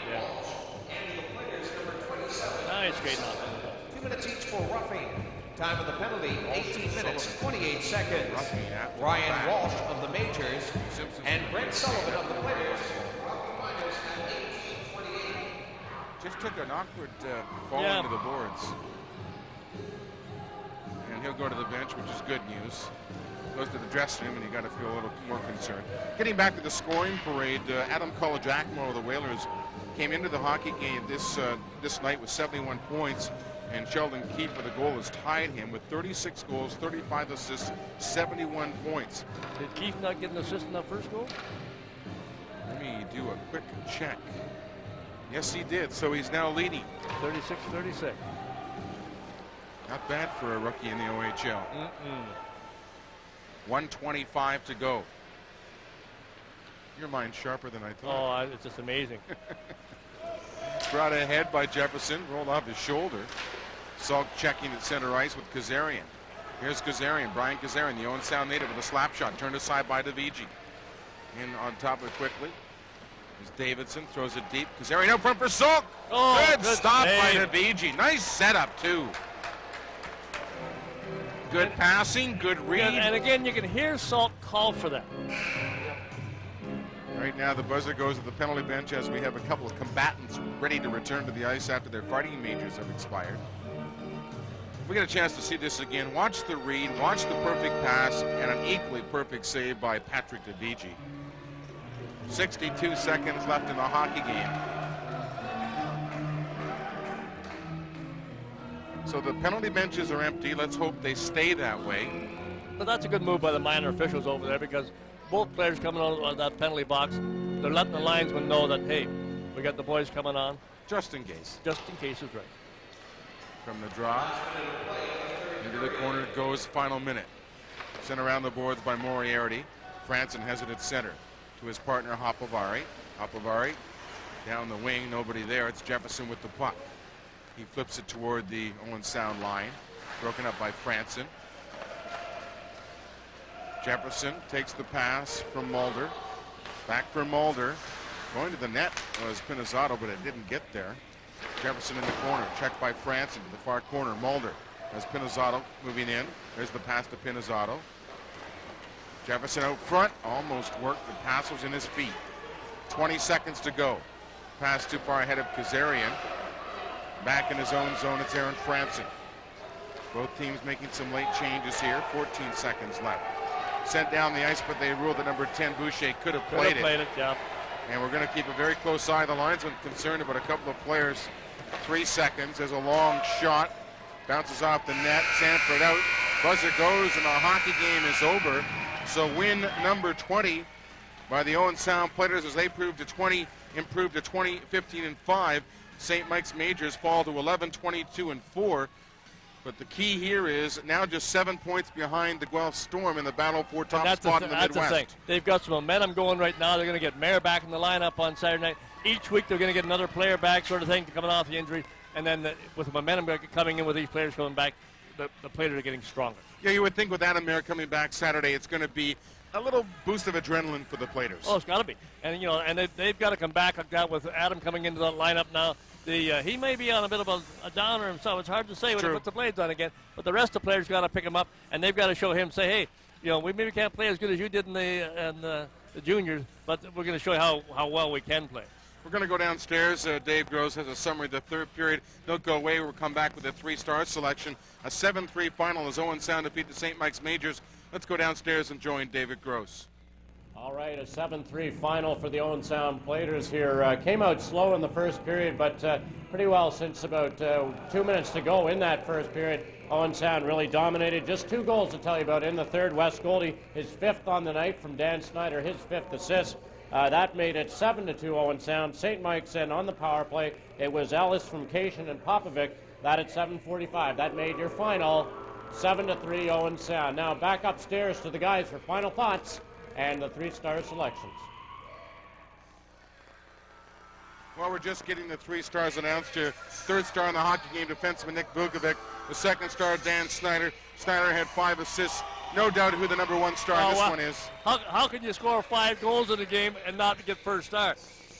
And of course, again, you got to be able to put the puck in the net, but you got to have somebody get the puck to you. And Danny Snyder, 2nd star, and he just did a great job there tonight. Yeah, it's just an outstanding effort by these 2 players offensively tonight. And Dan Snyder played harder, I thought, at both ends of the rink. Did he ever? And again, we said about that's the way why Keefe wears the C for the the St. Michael's Majors. That's why Danny Snyder wears the C for this team here. That's right, Sheldon Keefe, an honorable mention. He had a goal and an assist to re-grab, take over the scoring lead in the Ontario Hockey League. But the final score here tonight, the Owen Sound Platers defeat the St. Mike's Majors 7-3. On behalf of Glen the Coach Juniper, I'm Gary Hahn. And on behalf of many talented people you never see behind the cameras and in the truck, thanks for watching Owen Sound Platers Hockey.